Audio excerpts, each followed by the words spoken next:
Chapter 469. The zither was wrapped in a soft silk cloth. After the silk cloth was untied, the black charred body of the zither was finally exposed. The zither is indeed a good zither. Both the strings and the body are perfect. Ning Xuema tried playing a few notes and nodded her head. This zither is good, to her liking. When Yanxian saw the zither, her face slightly changed. Is this the zither that she threw away? Look at the color and the shape, it's exactly the same. Is it a coincidence? Or is it really that zither? She did throw away the zither in a fit of pique. As for where the servant girl threw the zither, she was afraid that she would regret it, so she never asked. Now that she suddenly saw the exact same zither here, her heart felt like it was thrown into a stone, endlessly turbulent. Suppressing her heartbeat, she looked at the zither a few more times, feeling that it's even more similar. After all, this zither has been with her for a year. She is already familiar with its every texture, every string. It's impossible to be wrong. Could it be that after she threw away the zither, it was picked up by Gu Zian? What does he mean? Her eyes couldn't help but look at Gu Zian. This time Gu Zian and her did not have a tacit understanding. His face did not have much expression. He just coughed twice. Rong Yan naturally also recognized this zither. Her face changed. She couldn't help but say, Zian Gij, this is not the zither you usually use. Gu Zian seemed to not care. What does it matter if I use it or not?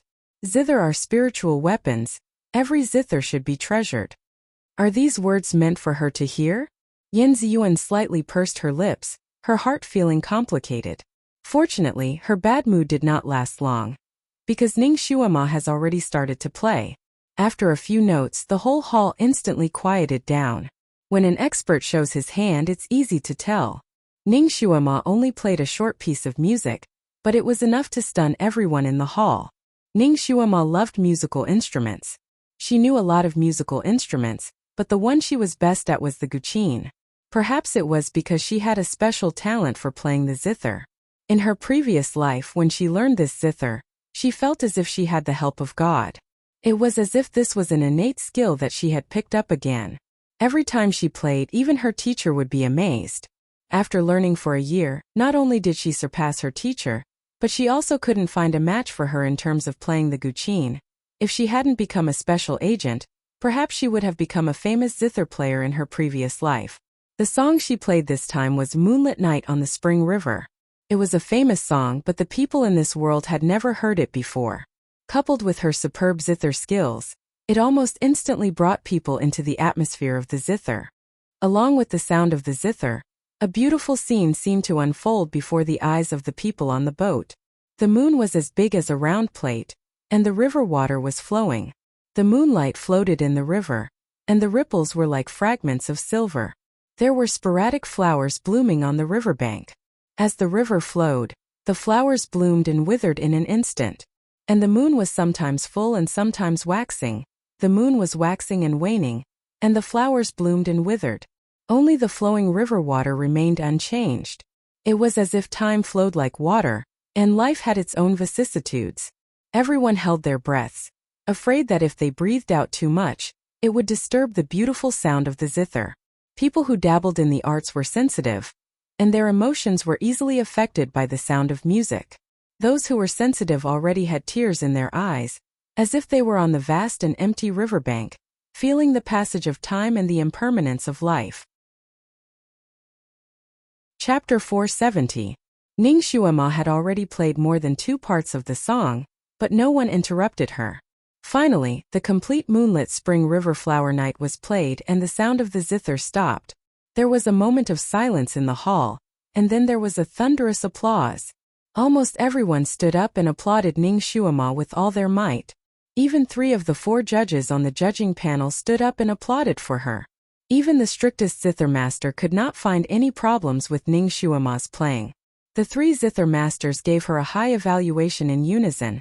This song can only be heard in the heavens. How many times can it be heard in the human world? Gu Zian also gave a sigh and said, listening to Miss Shue's song, this Gu feels like I learned it for nothing. Miss Shue's title of Great Zither Master is well deserved. Miss Shue is the champion of this zither competition. Ning Xuema smiled, you flatter me. She was not interested in being the champion of the zither competition.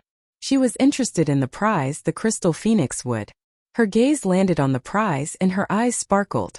That thing was finally hers.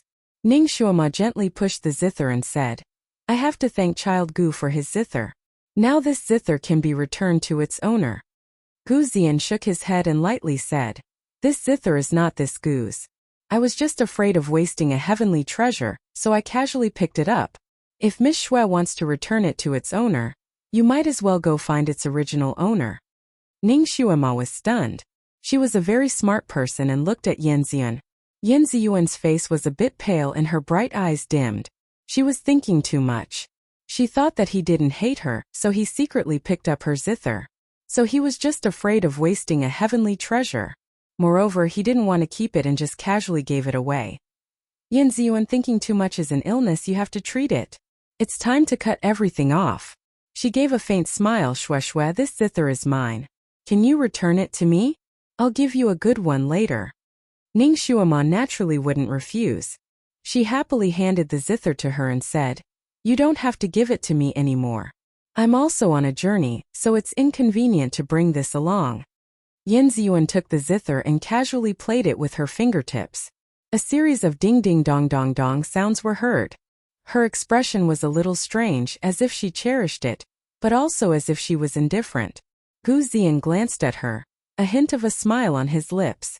She still cherishes this zither, doesn't she? He remembered that she loved this zither as if it was a treasure. No matter where she went, she would carry it herself and not allow anyone to touch it, not even the zither boy. Except for him, of course. He had chosen this guqin for her. Since she cherished it so much, he naturally knew what she meant. At that time he had only felt annoyed, but now suddenly several clanging sounds were heard. Yanziyuan's hands suddenly slashed. 7 strings snapped at the same time. Countless people looked over. His eyes were filled with surprise and confusion. Although this zither wasn't a peerless zither, its quality and workmanship were top-notch, so it was worth a lot. They didn't expect that Yanziyuan would casually break the strings. Gu Zian's smile froze on his lips. His fingers suddenly clenched. Yanziyuan didn't even look at him. She struck the zither with her palm again. The zither instantly broke into 2 pieces. It was completely destroyed. She looked at the ashen-faced Gu Zian and smiled calmly. This zither is flawed. I've wanted to destroy it for a long time. Now I just have time. Gu Zian's face was pale. His hands clenched and loosened and clenched again. But he couldn't say anything else. Chapter 471. Rongyan sighed. So this zither belongs to Miss Yan. Brother Zian said that the zither is a sacred object that touches the soul. No matter what kind of zither it is, he will treat it well. There are many zither in his zither room. Among them, there is no lack of zither that he picked up from various places. There is even a broken zither full of cracks. Ayen takes care of these zither for him every day, so she knows them the best. Who told Brother Zian to be a zither fanatic? She had a helpless expression on her face, but every word and sentence was full of a sense of possessiveness, letting people know that her relationship with Gu Zian is really close. Everyone originally thought that Gu Zian picked up Yanziyuan's zither. Perhaps there was some ambiguity between the two, and Gu Zian treated Yanziyuan differently. But after Rong Yan's explanation, everyone immediately felt that Gu Zian picked up the zither purely because he loves it. It has nothing to do with the person who threw it away. Gu Zian glanced at Rong Yan and slightly frowned. It seems that he wanted to say something, but in the end he held back. His eyes glanced at Yanziyuan. Although Rong Yan's complexion was a little pale, the corners of her mouth still held a trace of a smile. After Rong Yan finished speaking, her face became even more indifferent. Your brother Zian is a refined scholar, but I am a vulgar person. I like to do things that burn the zither and cook the crane. After saying that, she sat back down on her seat. The maid behind her poured a cup of tea for her. She took a sip and praised. Good tea. Her set of movements was smooth as flowing water, as if there was no one around. But the fingers holding the teacup faintly trembled, and the tea spilled a little. The atmosphere was a little subtle for a moment. The organizer of the zither recital stood up to smooth things over and changed the topic. This zither recital has been successfully concluded. This time the winner is Miss Shui. He said a few congratulatory words, and finally he held up the plate containing the phoenix crystal wood. This phoenix crystal wood is yours. A smile appeared on Ningshuama's face. She was just about to take it when suddenly there was a zheng sound of a zither from outside. The sound was like splitting silk. This voice was like a sudden clap of thunder that exploded in everyone's hearts. Almost everyone trembled. The person in charge of the Guqin recital trembled especially hard. His hand shook and the plate fell to the ground. The phoenix crystal wood on the plate fell to the ground and shattered into 17 or 18 pieces. My crystal phoenix wood. Ningshuama looked at the crystal phoenix wood on the ground, almost unable to cry even if she wanted to. This thing was like an egg. It was most effective when it was whole, but once it was broken it would be like an egg with the yolk and white flowing away, leaving only the eggshell behind. It was useless. At this moment, the sound of a zither could be heard outside. Ding ding dong dong. String after string of notes flowed out and reverberated on the surface of the lake. The zither player's skills were naturally brilliant. With just a few notes it had an extremely shocking effect, stunning all the zither players on the ship. An expert. A peerless master. An unprecedented master of the Guqin. Everyone's face was filled with a passion for art. They all rushed to the window and looked in the direction of the sound. Then all of them seemed to be frozen in place. Under the moonlight on the surface of the water, a small boat slowly sailed over. A man in red sat cross-legged at the bow of the boat. On his lap was a deep blue zither that was like the canopy of the sky. Under the moonlight, it was overflowing with brilliant colors. The small boat rippled. The full moon above his head was like a silver moon. The deep blue sky automatically became a backdrop behind him. His red clothes were winding and fluttering behind him. His black hair was soft and smooth, draping over his shoulders. His facial features were elegant and peerless. When he smiled slightly, it was as if the flowers between heaven and earth had bloomed. Chapter 472. Moonlight boat, red clothes, black hair. Poetic and picturesque. All of this was like a beautiful dream, and everyone couldn't help but hold their breaths. They were afraid that if they let out a long breath, they would be able to scatter this dream and blow the beauty away. Ningshuama originally wanted to see which evildoer had frightened her phoenix crystal wood. But the moment she saw the man's face, she also held her breath and couldn't help but take a step back. The red-clothed evildoer. Shuilan. This guy actually appeared here. This was really a small world for enemies. What did he come here for? Was it a coincidence or did he have a motive? This continent was so big and there were so many people, so why did she have to meet this guy again and again? What kind of ill-fated fate was this? Ningshuama was speechless and asked the heavens. She took a step back, then another step back. She quietly left the window and hid behind the crowd. Hopefully, this guy was just passing by and wouldn't come to this boat. Her heart was beating wildly, and her palms were covered in cold sweat. She had once schemed against this guy in Monster Lake. With this person's vengeful nature, once he caught her, she was afraid that her little life would be over. The sound of the zither continued outside, and the song Ningshuama played just now was Moonlit Night of Spring River. Ningshuama's playing could already be considered to be at the peak of perfection, and Shuilan's playing could be called the sound of nature. It was not something a human could play. Everyone was intoxicated listening to it. Not only the people on this boat, even the nearby boats and fishing boats all stopped moving. They didn't even dare to breathe loudly. Only the faint sound of the zither could be heard on the surface of the lake. Ethereal, mysterious, like smoke enveloping the cold sand. Like the moon covering the mountains and rivers. Everyone felt that after listening to his zither, their elegant and high-end playing just now was like playing cotton. It was unbearable to the ears. The sound of the zither was wonderful, and the person playing the zither was even more wonderful. He was so handsome that he didn't seem to belong to this world. Not to mention the women present, even the young men's hearts were shaken, and they almost forgot what day it was. Ningshuama stood there looking down. She was not mesmerized by the sound of the zither. There was only one thought in her mind. Let's go. Let's go. Heavens, this guy is just passing by. Let him scram. Stop acting coquettish here, but this time, the heavens clearly did not hear her prayer, because the sound of the zither continued to linger in the vicinity, neither far nor near. Obviously, it had no intention of leaving. The sound of the zither finally stopped. The sky was dark blue and the lake was blue. A thin layer of fog rose from the lake, covering half of the lake's surface. It also made the people on the boat faintly discernible. It almost made people think that the person would dissipate with the fog. Brother.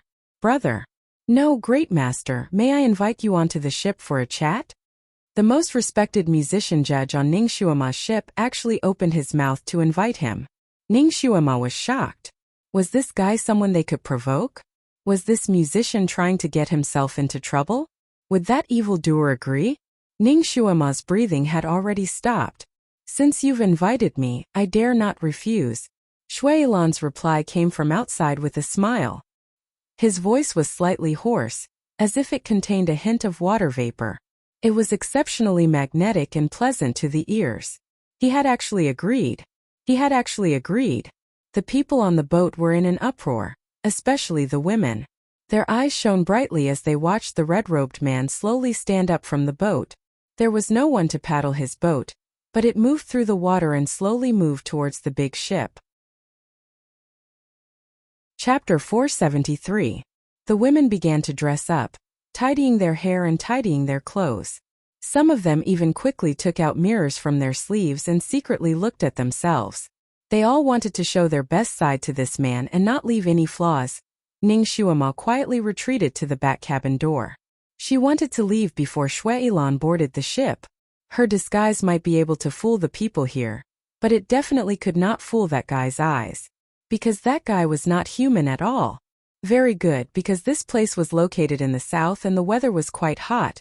The front and back cabin doors and windows were all open. Now, everyone's attention was on the man in red who had not yet boarded the ship, so no one noticed Ning Xuema. Even Yin Ziyuan did not notice her. Ning Xuema was very fast.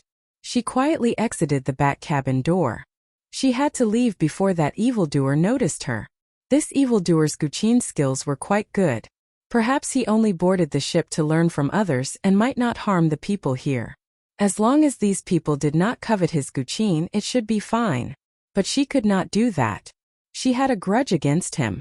Once they met, she would be finished. So she had to leave early on her own. Even Yin Ziyuan did not have time to inform her in advance.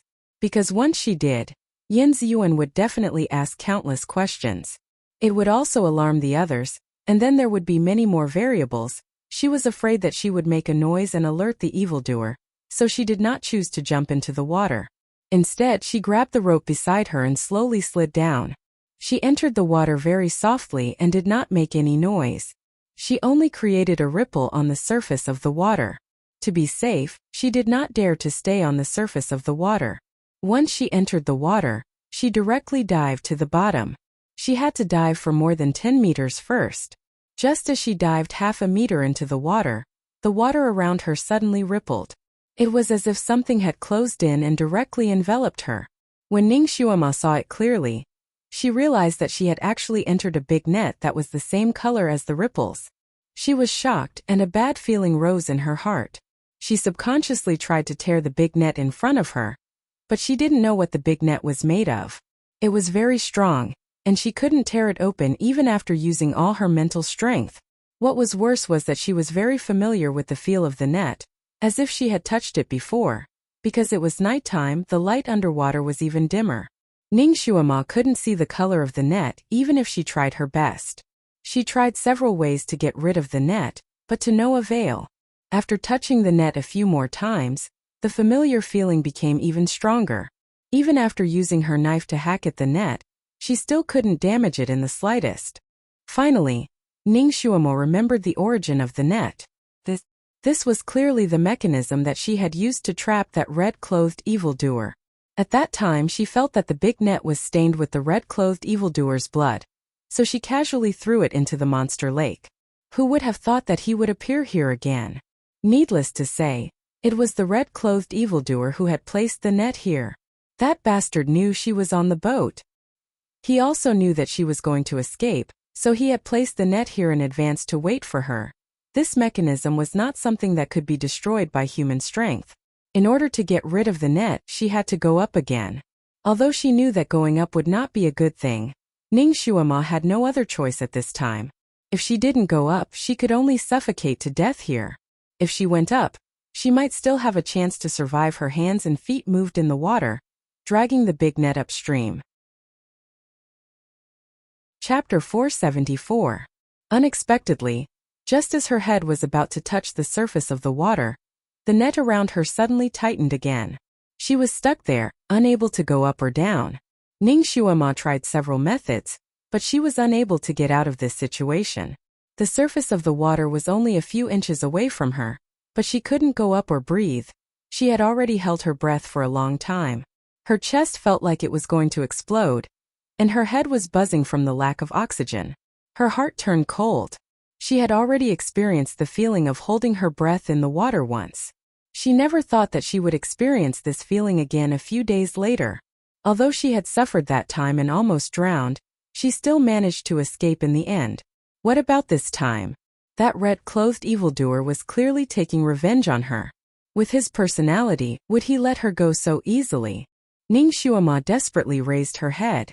From where she was, she could see the deep blue sky and the bright stars. Freedom was so close, air was so close, but she was only one step away from life. There seemed to be some movement on the boat as a group of people came out. The leader was the red-clothed evildoer Shui Ilan. He stood at the stern of the boat, leaning against the railing as he looked down. His eyes sparkled under the starlight as he stared at Ning Shuama, who was trying her best to look up.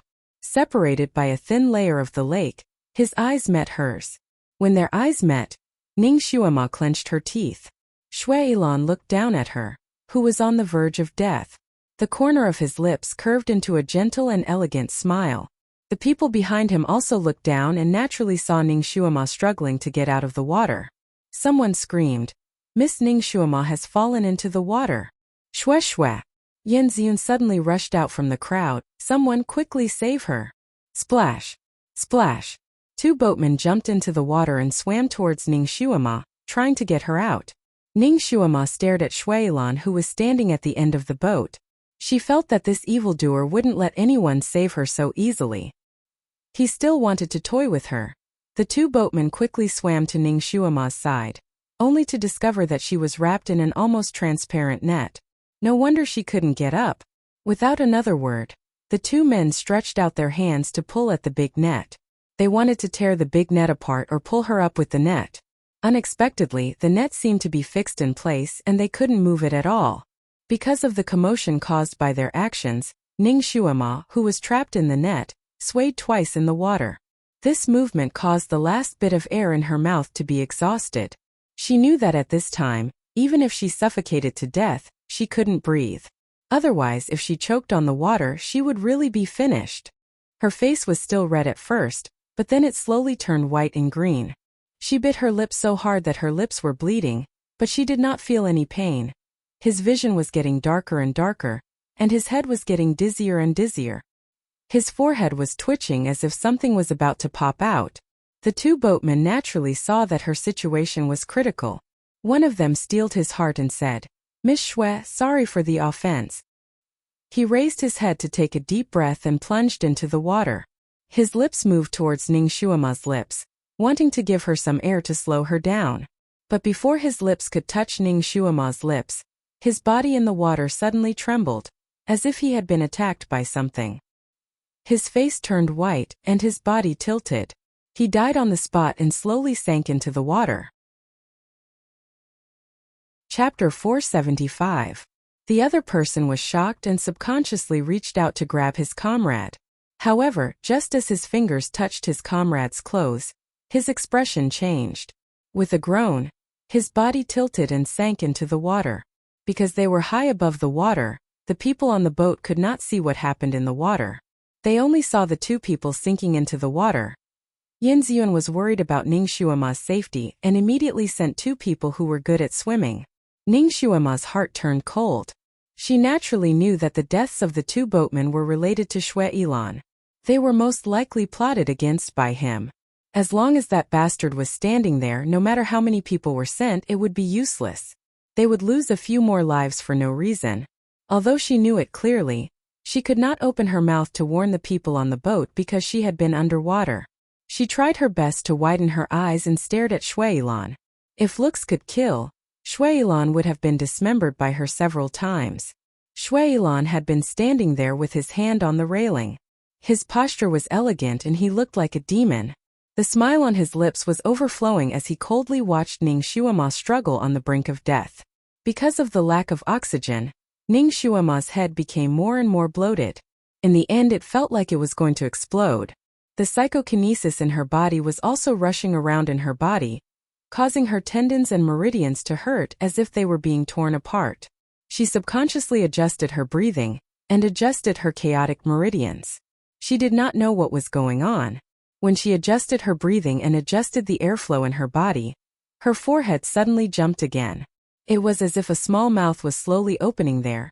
There was clearly no water coming out of her forehead, but that small mouth seemed to be able to decompose the oxygen in the water.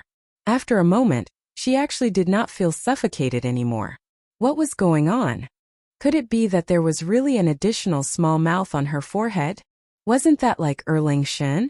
However, Erlang Shen's forehead opened the heaven's eye, while hers opened the heaven's mouth.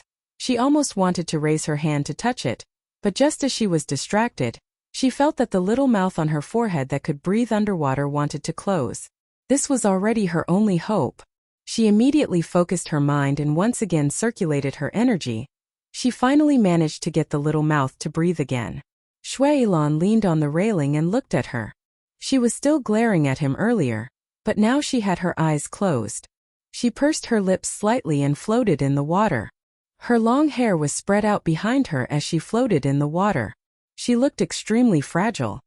Could she have drowned? He didn't even see her choking on the water. He looked at Ning Shuama carefully again. His eyesight was naturally amazing, so he could clearly see her entire condition. Her chest did not rise and fall at all. Oh no. Was he really dead? Shuailan's figure rose and floated down like a red cloud. With a wave of his sleeve, he waved away the two boatmen who had just swum over and were about to rescue them. He floated on the water like an immortal. His shoes and socks were not wet. Everyone on the boat gasped softly. Not to mention anything else, just this qigong alone was enough to shock the world. Some of the girls actually forgot that Ning Shuama was still underwater and shouted out, "Good!" Shuailan's sleeves fluttered in the wind. He lowered his eyes to look at Ning Shuama, who was underwater. This little girl was too crafty. Even someone like him had been plotted against by her several times, so he had no choice but to guard against her. Her beautiful face turned green and white as she floated there motionlessly. At this time she couldn't possibly do anything, right? Everything was clear at a glance, wasn't it? Chapter 476. Shuailan's eyes faintly flickered. Finally, he raised his hand and made a grabbing motion towards the surface of the water. He didn't know which mechanism he had triggered, but the net that had been fixed under the surface of the water brought Ning Shuama out of the water. He stretched out his arms and caught Ning Shuama with the net in his arms. The body of the beauty in his arms was slightly cold, but her eyes were still closed. Although she was already out of the water, she still wasn't breathing. "Little girl, how does it feel to be in the net? Is it enough to make you happy? Don't die." His bright red lips moved closer to Ning Shuama's ear and whispered. His warm breath lingered in her ear. That scene was indescribably lingering. The people on the boat were already very surprised to see him go into the water to save someone. Then they saw the otherworldly man holding the wet Ning Shuama in his arms. His posture was very intimate, as if he was holding his first love. Most of the women on the boat suddenly felt that if the one who fell into the water was them, then it would be good. If they could be tenderly hugged by this person, then even if they died, it would be worth it. They originally thought that this was the best that the red-clothed man could do for Ning Shuama, but they didn't expect that there would be something even more shocking. The red-clothed man said something in Ning Shuama's ear. Then he slowly lowered his head and kissed Ning Shuama's lips. Everyone's jaws dropped. Because Ning Shuama had put on makeup before, her face didn't look ugly or handsome. Other than her astonishing zither skills, the others didn't feel that there was anything special about her. Men were basically visual creatures, and they appreciated beautiful women the most. Therefore, although they admired Ning Shuama's zither skills, they didn't have any romantic thoughts towards her. The women on the boat also didn't treat Ning Xuema as a love rival or competitor. No one would have thought that this red-clothed zither master, who seemed to have a good temper and didn't put anyone in his eyes, would take pity on Ning Xuema. Not only did he personally save her, he also kissed her. This world was a fantasy. The women were indignant and felt that this zither master Xue's luck was too good. Rong Yan was the most unconvinced. Among the women present, other than Yan Ziyuan, she was the prettiest. She was also a top-notch character. No matter where she went, she would become the focus of men's eyes. Although she already had Gu Ziyan in her heart, her competitive nature made her want to show off her charm in front of beautiful men to prove her extraordinariness. Therefore, when Shui Yilan had just boarded the ship, she deliberately squeezed in front of the crowd and spoke a few words to Shui Yilan. Her voice had always been pleasant to listen to, and her posture was gentle and beautiful. Most men would find it difficult to resist her charm. Even if they weren't charmed by her, they would still greet her politely and warmly. But at that time she had said so much to the red-clothed man. But the red-clothed man had no intention of paying attention to her. She had gotten herself into a tight spot. Although there was a hint of a spring breeze smile on his lips, the expression in his eyes was indifferent. He didn't put her, a talented woman, in his eyes. To be exact, he didn't put anyone here in his eyes. After he sat down surrounded by the crowd, he directly asked for the top 7 list of the zither recital. When he casually said that he wanted to know the first place, everyone discovered that Ning Xuema had disappeared. While everyone was looking for Ning Xuema in the cabin, Rong Yan came forward and intentionally or unintentionally introduced herself, saying that she was the 3rd place on the list. Chapter 477. While everyone was looking for Ning Xuema in the cabin, Rong Yan stepped forward and intentionally or unintentionally introduced herself, saying that she was the 3rd on the list and so on. It was this remark that made the red-clothed man look at her, and then he smiled. His smile was too beautiful, too soul-stirring. 2.5 of her soul flew away from her when she saw his smile. She almost couldn't find her bearings. Just as she was about to say a few more words to leave a good impression on this man, everyone heard some movement at the stern of the boat. Then the red-clothed man stood up and chuckled. The first place Shui girl didn't fall into the water, did she? Then he took the lead and walked out of the cabin to the stern. Then the following scenes happened. The red-clothed man breathed for Ning Xuema, shocking everyone on the boat. One after another, the sound of inhaling was endless. Rong Yan couldn't help but sneer and explain. This master is so kind, actually willing to breathe for such a woman. Presumably, no matter who fell into the water and fainted, the master would do the same. Her tone was obviously sour.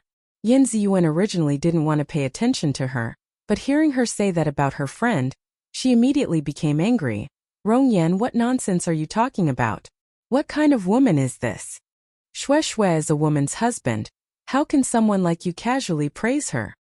Yan Ziyuan's appearance was originally cold and elegant, but at this moment her pretty face was taut, and under her anger, her momentum was not small. Rong Yan's heart was cold, but she didn't dare to refute. She could only look at Gu Ziyan for help. Gu Ziyan stood there expressionlessly, looking at Yan Ziyuan. His eyes were somewhat deep. He didn't have the intention to help Rong Yan. Yan Ziyuan's mind was completely focused on Ning Xuema below. After reprimanding Rong Yan, she held the railing and looked down, her face anxious. She was about to call the red-clothed man to rescue Ning Xuema, but she didn't expect that the red-clothed man who was kissing her, as if he was pricked by a needle, suddenly raised his head, and blood seemed to be dripping from his lips. At this moment, Ning Xuema, who was motionless in his arms, suddenly moved. She raised her sleeves, and several blue flying needles shot towards the red-clothed man's chest. No one expected this sudden change. Several people cried out in alarm. The red-clothed man chuckled. With a wave of his sleeve, the flying needles immediately disappeared. But Ning Xuema was obviously not finished. At the same time she launched the poison needles, her 2 palms to hit the red-clothed man's chest. Her legs were not idle. With a fierce kick, her knees directly hit the red-clothed man's crotch. Her sudden attack was a perfect example of 3 words: fast, accurate, ruthless. In the blink of an eye, she had already unleashed 3 deadly moves. She was fast, but the red-clothed man was faster than her. Before the crowd could cry out in alarm, The red-clothed man had already made his move, but no one saw how he did it. The crowd didn't even see how he made his move, but with just a few moves he blocked all 3 of Ning Shuama's killer moves. With a raise of his hand, he resolved the danger. "Little Shuama, you're really naughty," the red-clothed man said with a smile. His arms circled around her, and he held her tightly. Ning Shuama's hands and feet were restrained by him, so she couldn't break free. Seeing his handsome face in front of her, she steeled her heart and headbutt him. She practiced internal strength, and although she didn't practice the iron head art, her head was much harder than ordinary people, so the power of this headbutt was not small. There's more at noon. Chapter 478. She had practiced inner strength before. Although she had never practiced the iron head technique, her head was still much harder than an ordinary person's. The force of this collision was not small. If the red-clothed man were to be hit by her, his handsome face would be smashed into mush. Her attack was aimed directly at his nose. Damn it! Even if she couldn't kill him, she wanted to break his nose and make him jump in pain. The man in red did not seem to be able to dodge. He only had time to lower his head slightly and move his nose away. Bang! Ning Shuama's forehead hit his forehead. Ning Shuama's mind was suddenly in a daze. She saw stars and stars dancing in front of her eyes. She couldn't see anything clearly. "Little Shuama, I know you want to be intimate with me, but you are too impatient. Look, you hit yourself, right? Ah, there's a bump." Shui Ilan's voice was steady, and there was a hint of concern in it. As he spoke, he even reached out a hand to rub Ning Shuama's forehead. His voice was filled with pity. Ning Shuama was speechless. Was this guy's forehead made of iron? She had clearly hit him with a lot of force, and the effect of the force was mutual. Even someone like her who had practiced martial arts would feel dizzy from hitting herself. But this guy didn't have any problem at all. She had hit him so hard that it was as if she had hit a piece of wood. His tone was gentle, but the strength of his fingers was not the same. His fingertips were rubbing the bump on Ning Shuama's forehead, causing her great pain. It also finally cleared her head from the dizziness of the impact. She shook her head fiercely and shook off his mischievous fingers. She glared at him fiercely. "What do you want?" Shui Ilan looked at her gently and sighed softly. "Little Shuama, every time we meet you want to hit or kill me. It makes me very sad." "Sad your sister." Ning Shuama cursed in her heart. She struggled for a moment, but Shui Ilan tightened his grip on her body, making it impossible for her to move an inch. He also made it hard for her to breathe. "Let go of me." She gritted her teeth. Shui Ilan shook his head seriously. "That won't do. You're a little loach. If I let go of you, you'll run away again." As he spoke, his palm started to touch Ning Shuama's body. Ning Shuama's expression changed. Was this bastard trying to molest her in front of so many people? "Hey, what are you doing? Stop." She gritted her teeth, but there was nothing she could do. Shui Ilan smiled. Under the starlight, his smile was as resplendent as the moon, but the words he said were infuriating. "Don't worry, I've touched it once, so I'll naturally stop." His hand reached into her chest. Even though Ning Shuama's skin was thick at this moment, her face was flushed red. She usually looked carefree and didn't care much about etiquette, but she was still a virgin. After being touched by him so unscrupulously, she wanted to bite this bastard to death. "Bastard! Take your dirty hands away. If you do this again, I'll bite my tongue and commit suicide." Anyway, she wouldn't be able to get away with it if she fell into his hands, so she might as well die. Shui Ilan's hand reached out from her chest, but he didn't really molest her. When he withdrew his fingers, there was a bag of needles between his fingertips. He said slowly, "Don't think too much. I just want to pull out the poisonous thorns of a little hedgehog like you." While he was speaking, his fingers had already nimbly touched every part of Ning Shuama's body. From her body he found 3 packs of poisonous needles, a bottle of poisonous sand, 10 packs of poisonous powder, and a pile of other things. Chapter 479. Ning Shuama glared at him angrily. This bastard actually took all of her belongings. He didn't even let go of her banknotes. She clearly kept a lot of her things very well, very secretive. Shui Ilan looked at the bottles and jars that he took out inside, so many poisonous things. "Little Shuama, Aren't you afraid that you'll accidentally poison yourself? Ning Shuama angrily said. It has nothing to do with you. In fact, although she had a lot of poisonous things on her body, she had stored them very well, so there would never be a situation where she would be poisoned. How can it have nothing to do with me? You're my person. If you poison yourself or kill yourself, my heart will ache. Shui Ilan's eyes were watery and full of affection. Ning Shuama was speechless. When did she become his person?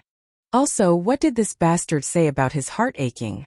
He was clearly the one who almost drowned her. If it wasn't for the heaven's mouth on her forehead, wait, was the heaven's mouth on her forehead still there? Ning Shuama almost wanted to reach out and touch it. Shui Ilan seemed to have read her mind and sighed faintly. In order to save you, I didn't care about how dirty your body was and gave you some air. However, you bit the hand that fed you and hurt my lips. There was even a hint of grievance in his voice. Ning Shuama was shocked by him and trembled. She stared at Shui Ilan's lips. She had indeed bitten him when he wasn't paying attention just now. There were still drops of blood on this guy's lips. Strange, she had clearly smeared some kind of poison on her teeth. She had taken the antidote beforehand, so she wasn't poisoned. How come this bastard wasn't poisoned either? Shui Ilan was a considerate person. He immediately understood the confusion in Ning Shuama's eyes and kindly explained to her, Little Shuama, I'm the poison ancestor. I'm immune to all poisons. So that's how it is. Ning Shuama's mind was spinning rapidly. This bastard looked like he was smiling and had a good temper. But he was actually a pervert. Now that she was in his hands, she didn't know how he would torture her. How could she escape? His kung fu was not as good as his. He could not poison him, and he could not bind him with an oath. If she had the chance in the future, she would have to find a way to make this bastard swear an oath in the name of the demon ancestor so that he would not be passive. Shui Ilan didn't feel tired at all as he hugged her and chatted with her on the surface of the water. She was still dragging that big net on her body. Seeing her pretty face turn pink and white from anger, he felt a sense of accomplishment. He couldn't help but raise his hand to pinch her cheek. Little Shuama, I haven't seen you for a long time. You've grown up a lot. It was becoming more and more tender. I almost couldn't recognize you. His fingers were gentle, but Ning Shuama had goosebumps all over her body. She was afraid that he would tear her face off on a whim. Shui Ilan probably felt Ning Shuama's tense body. He looked at her and asked, Are you afraid of me? I really want to slap you to death. Ning Shuama complained in her heart, but she didn't say anything. You really are afraid of me. Actually, you don't have to be afraid of me. I love you so much. Love her? Damn, he always made her love him, right? Ning Shuama almost wanted to laugh at his face. Do you hate me? Do you want to bite me to death? Do you want to take revenge on me completely? Shui Ilan looked into her eyes and asked. Was there a need to ask? If she had the ability to do so, she would have kicked this bastard into the 18th level of hell. Actually, I have an excellent way for you to take revenge on me. Do you want to hear it? Shui Ilan smiled lightly. Chapter 480. Was there something wrong with his head? How could he think of a way for others to take revenge on him? His idea was most likely a wicked one, or he was just teasing her. Ning Shuama closed her eyes. If you don't say anything, I'll take it as a yes. My idea is for you to marry me. Shui Ilan said something shocking. Ning Shuama finally opened her eyes. She looked as though she was looking at a crazy person. You can only stay by my side if you marry me. When you're angry, you can hit me with your little fists. When you're unhappy, you can plot against me when I'm asleep. Or you can just show me your charm and make me die of exhaustion in bed. If you really hate me to death, you can also spend all my money and make me a penniless pauper. Let me starve and cold on the streets. But I have always been a person who dotes on the person beside me. If you are a little disrespectful to me, I will not bicker with you. I will pamper you, spoil you, and let you live like a queen. You see, isn't it better for you to take revenge on me by marrying me? This set of theories was simply overturning one's worldview. Ning Shuama was defeated by him. She gritted her teeth and finally said, Are you a masochist who likes to be abused? I'm sorry, but I don't have such a perverted hobby. I don't want to cooperate with you either. I only beg you to let me go and treat me as a stranger. We'll go our separate ways and don't provoke each other, okay? Her words were more modern words. Fortunately, Shuailan was smart. He followed the meaning of her words and understood the gist of it. His eyelashes curved slightly. "No, okay. I think I like you quite a lot. I don't want to go our separate ways." He pointed at her red lips. "I'll make you marry me willingly and be my concubine." Ning Xuema. She was indeed destined to be a concubine. Both of them wanted her to be a concubine. "That's what you said. You have to make me do it willingly and not force me." Ning Xuema immediately seized the opportunity in his words. "Yes, I did say that." Shuailan smiled, but there was a hint of malice in his smile. "However, my words can usually be discounted. Whether they count or not is up to me." Ning Xuema. Talking to this pervert was exhausting. She took a deep breath. "Since you want me to be willing, you have to show me some sincerity and treat me better. That way I might be moved by you. First, take this net away. It's making my stomach hurt." Shuailan laughed. "That won't do. You're too slippery.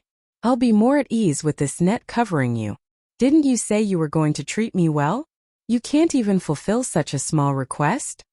Ning Xuema provoked him.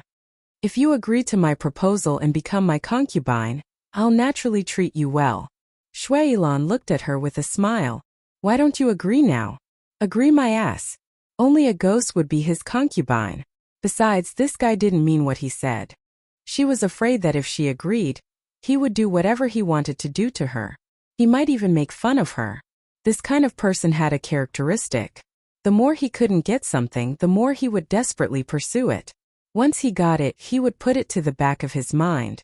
Perhaps he would find it no longer challenging and kill her directly. If she didn't agree, she might be able to live longer. Once she agreed, her life would come to an end. Chapter 481. If she didn't agree, she might be able to live a little longer. Once she agreed, her little life would come to an end. Therefore, Ning Xuema's lips curled up slightly. "In your dreams." She was indeed an extraordinary little girl. Every decision she made was beyond his expectations, and it only piqued his interest and made him even more reluctant to let go of her. He also smiled. "Little Xuema, let's wait and see." The tip of his foot kicked off the surface of the water, and his body floated up as light as a feather. Together with the net, he carried Ning Xuema and flew to the bow of the boat. The people on the ship were already boiling. Just now, Shuailan and Ning Xuema's conversation was sometimes high and sometimes low, so they also heard a few sentences. No one would have thought that the ordinary-looking Miss Xue would have so many entanglements with this heavenly master. This master who didn't put anyone in his eyes was actually pursuing her. And she clearly didn't take this man seriously. Other than saying no, she kept rejecting him. "It's not fair. It's not fair. Is this the so-called ugly people make more trouble? Is this the so-called good men don't have good wives?" Everyone looked at Shuailan with different gazes, all kinds of emotions.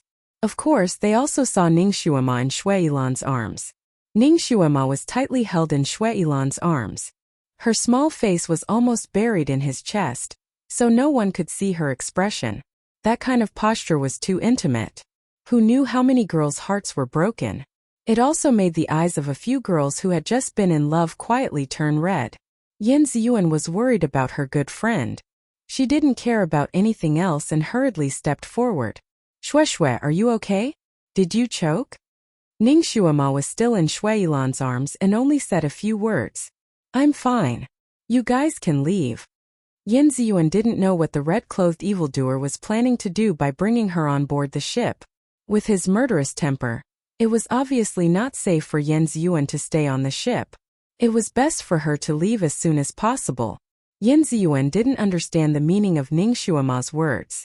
She couldn't help but take a step forward. "I heard that your voice is a little hoarse. Did you choke? I have some medicine for your throat." "I said I'm fine, so I'm fine. Who asked you to be a busybody?" Ning Xuema's tone was very fierce, but she was a little anxious. If Shuailan found out that Yin Ziyuan was her friend, he might use Yin Ziyuan to threaten her. Yin Ziyuan was stunned. Xue, what's wrong with her? Why was he suddenly so impatient and fierce with her? Her face was slightly pale and she was a little hurt. Rong Yen pursed her lips and smiled. Miss Shueshue is now the master's personal person. It's enough that she has his concern. Why do you have to ask for it? Haha.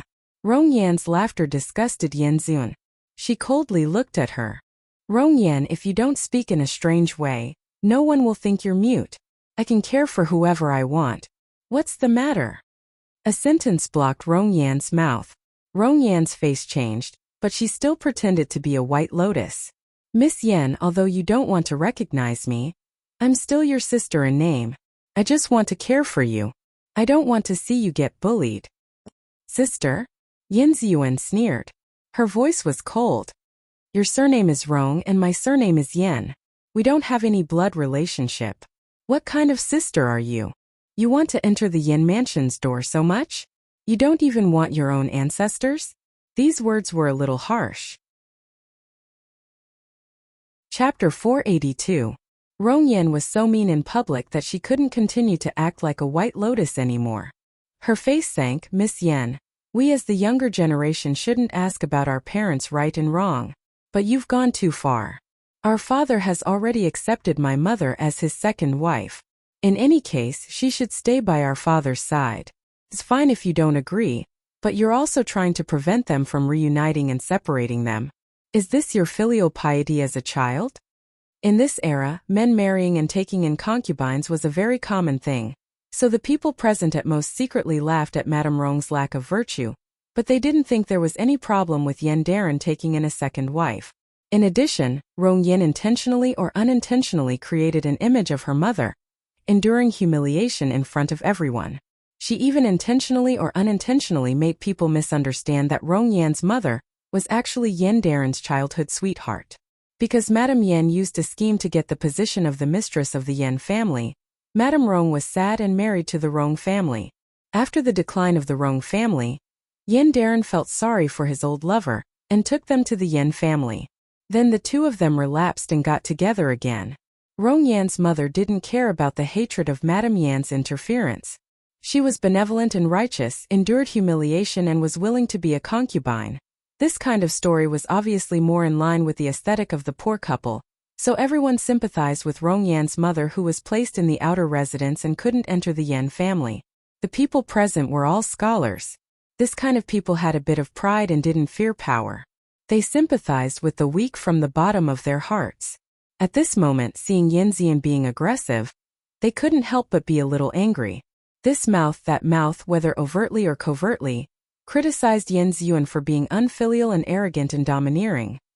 Rong Yan's weak posture won the sympathy of everyone, so she couldn't help but feel proud. Looking at Yen Ziyuan's green and white face, she felt particularly relieved. She began to habitually play the role of a white lotus and sighed softly. Everyone, Ziyuan is still young and insensible. I won't blame her as her elder sister. I only hope that she can see that her father is old and lacks a caring person by his side. She won't threaten him with her life and prevent them from reuniting. As for me, what's a little grievance? I only hope that my parents can live well and enjoy the happiness of a family. Yen Ziyuan was so angry that her hands were trembling. She was a straightforward girl and didn't know how to beat around the bush. At this moment, Rong Yan's words made her so angry that she raised her hand to slap Rong Yan's face, which made her feel incomparably disgusted.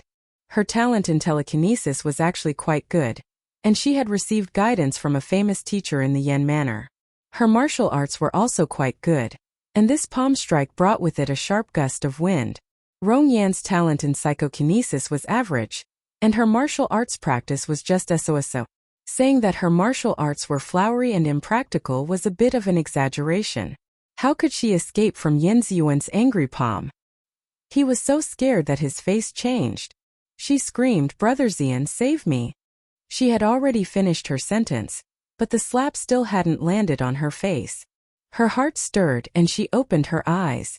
Gu Zian grabbed Yen Ziyuan's wrist with one hand. At the critical moment, it was Gu Zian who decisively saved her. Yen Ziyuan's slap was stopped halfway by Gu Zian. He held her wrist and said in a deep voice, "Don't go too far." Chapter 483. Yen Ziyuan's wrist hurt from being held by him, and her heart also seemed to hurt. She suddenly struggled. "Take your dirty hand away." Gu Ziyan's face slightly changed, and he subconsciously let go of her hand. He loosened his grip a bit too quickly, and Yan Ziyuan happened to be struggling with all her strength. Coincidentally, Yan Ziyuan was shaken a bit and retreated a few steps. She couldn't stand still and sat on the ground with a plop. Coincidentally, her head hit the corner of the table next to her. Blood flowed down her forehead. Everyone seemed to have not expected this scene, and they were all stunned. Gu Ziyan's face changed and he reached out to help her. Yan Ziyuan seemed to have been scalded by fire, and her body slightly moved to the side, avoiding his hand. The little maidservant who accompanied her had already rushed over and hurriedly helped her up from the ground, almost crying, "Miss, you're bleeding." Yan Ziyuan shook her head. "It's okay." Her forehead was burning with pain, but compared to the pain in her heart, the pain in her forehead was nothing. Her forehead was bleeding profusely, and in the blink of an eye, it had already flowed to her cheeks. The little maidservant hurriedly treated her wound, but because she went out to participate in a zither recital, which was an event for scholars, the little maidservant didn't prepare any ointment for bruises. At this time she anxiously paced around. "Miss, this servant should die. I didn't bring any ointment." "I have some here." A hand reached out, and there was a bottle of Jinchuang ointment in the palm. It was a very beautiful hand, and it was obvious that it was used to play the zither. Following the finger, it was Gu Ziyan's uneasy face. The little maidservant looked at Yan Ziyuan, but Yan Ziyuan turned a blind eye to that hand. She casually tore a piece of her sleeve, and raised her hand to wrap her head. "It's just a flesh wound, no need to use any medicine." She raised her sleeve, revealing her once white wrist. There was a dark purple circle around her wrist, which was caused by Gu Ziyan in a moment of desperation. Gu Ziyan's eyes moved from her bleeding forehead to her bruised wrist. His face turned even paler. He raised his hand and held Ziyuan's hand, which was about to be bandaged, and stuffed the ointment into her hand. "This wound must be treated, or it will leave a scar." Yan Ziyuan abruptly snatched her hand back. Her movement was big and Gu Ziyan was also apprehensive. He didn't dare to hold her hand tightly, so she broke free. Even the medicine bottle in his hand fell to the ground and shattered into pieces. The ointment flowed all over the floor. "Pa!" With a loud sound, Gu Ziyan's heart seemed to shatter along with the medicine bottle. Gu Ziyan paused and looked at her angry eyes. "Ziyan, I didn't mean to." Yan Ziyan secretly took a breath and pulled the corner of her lips. "I know. You were just worried about Rong Yan. You can't allow her to be hurt." Yan Ziyuan smiled bitterly in her heart. She understood everything, but she couldn't see through the barrier of love. That's why she repeatedly got hurt because of small things. Her eyes seemed to be filled with tears. She didn't want to stay here any longer. She had already lost face, and she didn't want to make herself more embarrassed by crying here. She was about to bandage her wound and immediately get a boat to leave. Behind her, a hand silently stretched out. There was also ointment in the palm. "Miss Yan used this." Yan Ziyuan raised her head and looked into the eyes of a black-clothed youth. The black-clothed youth's eyes were calm, but the hand holding the ointment was very steady. Yan Ziyuan breathed a sigh of relief. Chapter 484. The young man in black was her shadow guard. Yan Ziyuan was lively by nature and liked to run around. Her father was afraid that she would get into an accident, so he assigned a shadow guard to her, named Yifeng. Yifeng was not much older than her, around 18 years old, but he was much calmer than her. No matter where Yan Ziyuan went, he would always follow her silently. Yan Ziyuan was at the age where she was rebellious. She worshipped freedom and hated it when someone followed her around, making her unable to have fun. So she cried and argued with her father a few times, asking him to remove this shadow guard. Unfortunately, her father had always complied with her wishes, but he refused to back down on this matter. Yan Ziyuan vented all her anger on Yifeng. As long as she saw him by her side, she would never give him a good look. So Yifeng really became a shadow guard, secretly following Yan Ziyuan around, making her unable to discover him. He would only appear when she met with extreme danger. 2 days ago, Yan Ziyuan went to the capital to watch the Heavenly Master's enthronement ceremony. She only brought a servant girl with her. Like a fat sheep, she wandered around outside and came back safely. In fact, it was all thanks to this shadow guard who helped her deal with all the dangers in the dark. This time when Yan Ziyun boarded the ship, she did not see Yi Feng. She thought that she had finally gotten rid of him this time. But she did not expect that he had also boarded the ship, and was so quiet that she did not notice him at all. Where was he hiding just now? Although she did not like him, but his appearance at this time helped her out of her predicament. She took the ointment from his palm and let the servant girl help her apply it. Yi Feng was very well prepared. Just as the servant girl finished applying the ointment for Yan Ziyuan, he handed over a tray of snow-white bandages. Gu Ziyan stood there and he was left hanging there. His fingers were clenched tightly in his sleeves. Yan Ziyuan's rejection of him was very serious, and that shadow guard was standing between him and Yan Ziyuan. He could not even see the corner of Yan Ziyuan's clothes. This shadow guard, in addition to being a Guqin master, Gu Ziyan was also a psychokinesis master. If they were to really fight, not many people present would be his match. He was also very good at judging people. Normally, when someone passed by him, he would be able to sense the strength of the other party's aura. From there, he could estimate the depth of the opponent's kung fu. It was rare for him to make a mistake. But today he saw 3 people he couldn't see through. The first one was Ning Shuama.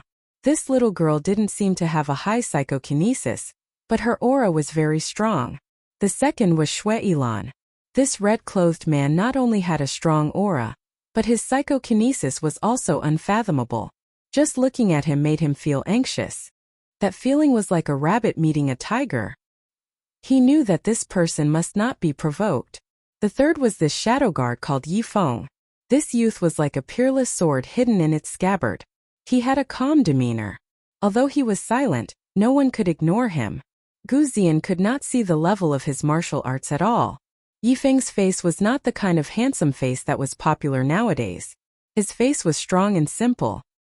His face was handsome and his eyes were deep and calm like the sea. When he looked at Gu Ziyan, that kind of coldness made Gu Ziyan's heart turn cold. After Yan Ziyuan's head injury was bandaged, Yi Feng said, "Miss Yan, the boat has been prepared. Do you want to disembark now?" This person was very understanding. Yan Ziyuan could not wait to leave this place and Yi Feng had prepared everything for her. Yan Ziyuan was very satisfied.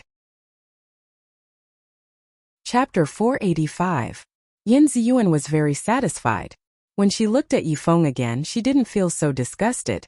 She nodded slightly. "Okay, let's get off the boat." She couldn't help but look in the direction of Ning Shuama. She could leave, but her friend was still in that man's arms. Would she be in danger? That man's red clothes were as dazzling as the morning sun. She didn't know when he had sat down at the head of the table. Ning Shuama was still trapped in his arms and couldn't even raise her head. He held Ning Shuama with one hand and supported his chin with the other. He looked in the direction of Yan Ziyuan with interest, as if he was watching a play with relish. Seeing that Yan Ziyuan was looking at him, he patted Ning Shuama's back. "Little Shuama, your friend is really good. She suffered such a grievance and still can't let go of you." Ning Shuama's heart was anxious. She wanted to kick Yan Ziyuan away. In such a dangerous place, the sooner she left, the sooner she would be safe. Although she had only known Yan Ziyuan for a day, she already understood her temper. She was a passionate, naive and chivalrous little girl. If she knew that she was in danger, she would probably blindly stay and provoke this evildoer. Her little life could be lost in minutes. She sneered and lightly said, "Friend? Who treats her as a friend? I just want to participate in this zither recital, win this prize, and use her as a ladder to cross the wall." This sentence made Yan Ziyuan's face turn white. She had a simple temperament, so she couldn't think of Ning Shuama's thoughts. Today she had been betrayed twice in a row, making her angry. She coldly snorted, "Okay, I recognized the wrong person. So you were just using me. Yi Feng, let's go." Yi Feng glanced at Ning Shuama, then silently turned around and walked beside Yan Ziyuan. He didn't seem to have the consciousness of being a servant. When he spoke to Yan Ziyuan, he didn't bow and salute. When he walked with her, he didn't lag behind like a servant. Xue Yilan still sat there without any intention of stopping her. Ning Shuama, who had been guarding against him, let out a sigh of relief. As expected, Yi Feng had prepared a small boat under the ship. The small boat was made of ebony. Although it wasn't big, it was sturdy enough to accommodate 3 or 4 people. The suspension ladder to disembark from the boat had already been set up. The young maidservant led the way and boarded the small boat. Yin Ziyuan followed behind, while Yi Feng brought up the rear. Yin Ziyuan's dress fluttered as she approached the small boat. The young maidservant had already reached out her small hand and stood at the bow of the boat, wanting to support her. Yi Feng, who was walking at the back, suddenly had a change in expression. He flew up and picked up Yin Ziyuan, then turned around and flew away. Yin Ziyuan was caught off guard and cried out in alarm, "Yi Feng, what are you?" Before she could finish her sentence, she heard a loud bang behind her, followed by the young maidservant's miserable cry. It went straight into Yin Ziyuan's ears. Following this loud bang, the suspension ladder also broke. At this moment, Yi Feng hadn't rushed back to the ship yet. When the suspension ladder broke, he immediately fell from the sky with Yin Ziyuan in his arms. People on the ship cried out in alarm because they saw that the small boat had turned into a fireball. Yi Feng and Yin Ziyuan were falling right above the raging fire. At this critical moment, Yi Feng shook his hand, and a black ribbon flew onto the ship and wrapped around one of the masts. Yi Feng pulled on the ribbon and flew up like a big bird. He finally returned to the bow of the ship and put Yin Ziyuan down safely. Chapter 486. Yin Ziyuan was still in shock. She calmed herself down and rushed to the bow of the boat. Her servant girl was called Zhu'er. She was on the small boat that was on fire. At this moment, she had turned into a big ball of fire along with the small boat. There was no way to save her. Yin Ziyuan and Zhu'er were master and servant in name, but in reality they were like sisters. When Yin Ziyuan saw that she had died for no reason, her eyes turned red and she almost jumped off the bow of the big boat. "Be careful." Yi Feng pulled her back. His voice was still calm. "She is already dead. My condolences." Yin Ziyuan was so angry that she couldn't help but slap him. "What the hell are you doing? Why did you prepare a small boat that could catch fire?" She was heartbroken and lost her ability to think. This slap landed on Yi Feng's left cheek. Yin Ziyuan's hand was numb from the shock. She was also stunned. She didn't expect that she would really slap him. Yi Feng's left cheek was left with a red palm print, but he was still as a mountain. Even his voice didn't fluctuate. "It's this subordinate's negligence." He apologized, but he didn't let go of Yin Ziyuan's hand. Yin Ziyuan didn't want him to hold her. She tried to shake him off, but she couldn't. She was so angry that she almost stomped her feet. "Bastard, why are you holding me? Let go." "Miss Yin, sorry to offend you." Yi Feng didn't have the intention to let go of her. He used a little strength and pulled her closer to him. The people who heard the commotion frowned. They all felt that this shadow guard was too daring. He actually kept holding his master's hand. The concept of hierarchy in this world was very strict. The master was the master and the servant was the servant. Everyone present scolded Yi Feng, asking him to let go of their master. Gu Ziyan also spoke, "Yi Feng, she is the master and you are the servant. It's not proper for you to hold her like this." Yi Feng turned a deaf ear to everyone's reprimand. He looked around and frowned. Everyone also subconsciously looked at the surrounding scenery. Suddenly, they cried out in surprise, "Hey, where is this? What a thick fog. Is that a deserted island? How did we get here? No, this is not the lake. There is no island in the lake." Unknowingly, the surroundings were covered in white fog. The fog covered the sky and the surrounding scenery. People could only vaguely see the small island through the gaps in the thick fog. What was going on? Everyone looked at each other, a bad feeling rising in their hearts. The previously bustling ship was now like a ghost ship. The surroundings were gloomy, and even the lanterns hanging on the mast had become blurry, like will-o'-the-wisps in the fog. "What's going on?" Someone asked anxiously. "Brother Ziyan, I'm scared." Rong Yan was like a little bird clinging to Gu Ziyan's side. "Let's go into the cabin." Someone trembled and suggested, taking the lead to run into the cabin, as if it was safe there. "Brother Ziyan, let's go in too?" Ask the steward what's going on. Rong Yan also suggested, tightly pulling Gu Ziyan's arm. Gu Ziyan did not answer her. His eyes fell on Yin Ziyuan. Yin Ziyuan was pulled to Yi Feng's side. Her face was pale, but she was still calm. After her outburst, she had already figured out that the fire on the boat had nothing to do with Yi Feng. It was an accident, An accident that even Yifeng did not expect. Chapter 487. Yifeng had always been a reliable person. For such an accident to happen, it shouldn't be a coincidence, it should be man-made. She immediately thought of the mysterious red-clothed man. All these abnormal things, could it be? Could it be that he was behind it? But he had no enmity with the people on this ship, why would he do this? She couldn't help but look at Yifeng beside her. Do you know what's going on? Yifeng did not answer her. Suddenly, he turned his body and pulled her behind him. It was a protective posture. His sharp and cold eyes looked into the cabin. Clap, clap, clap. There were 3 crisp claps in the cabin, and a lazy voice said, "I didn't expect there to be a master on this ship. Young man, your skills are not bad, you can still escape." The voice was slightly hoarse, but it was unusually magnetic and pleasant to the ears. It was Shuailan, who had been silently watching the show.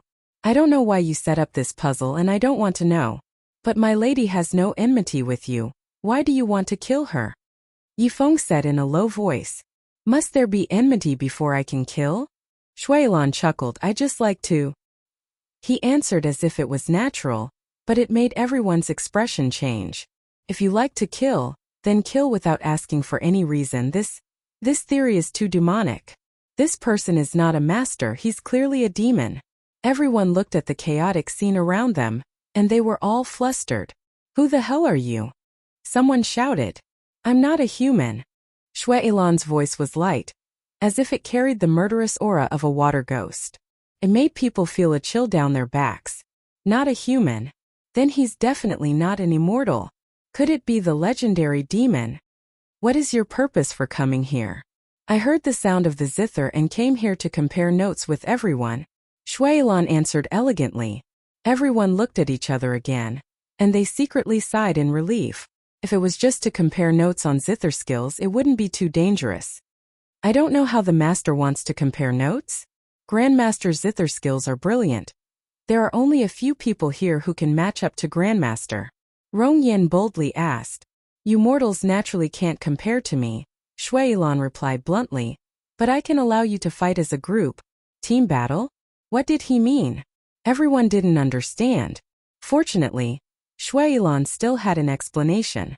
"You can form a group of 8. If your Guqin can surpass mine, then you win."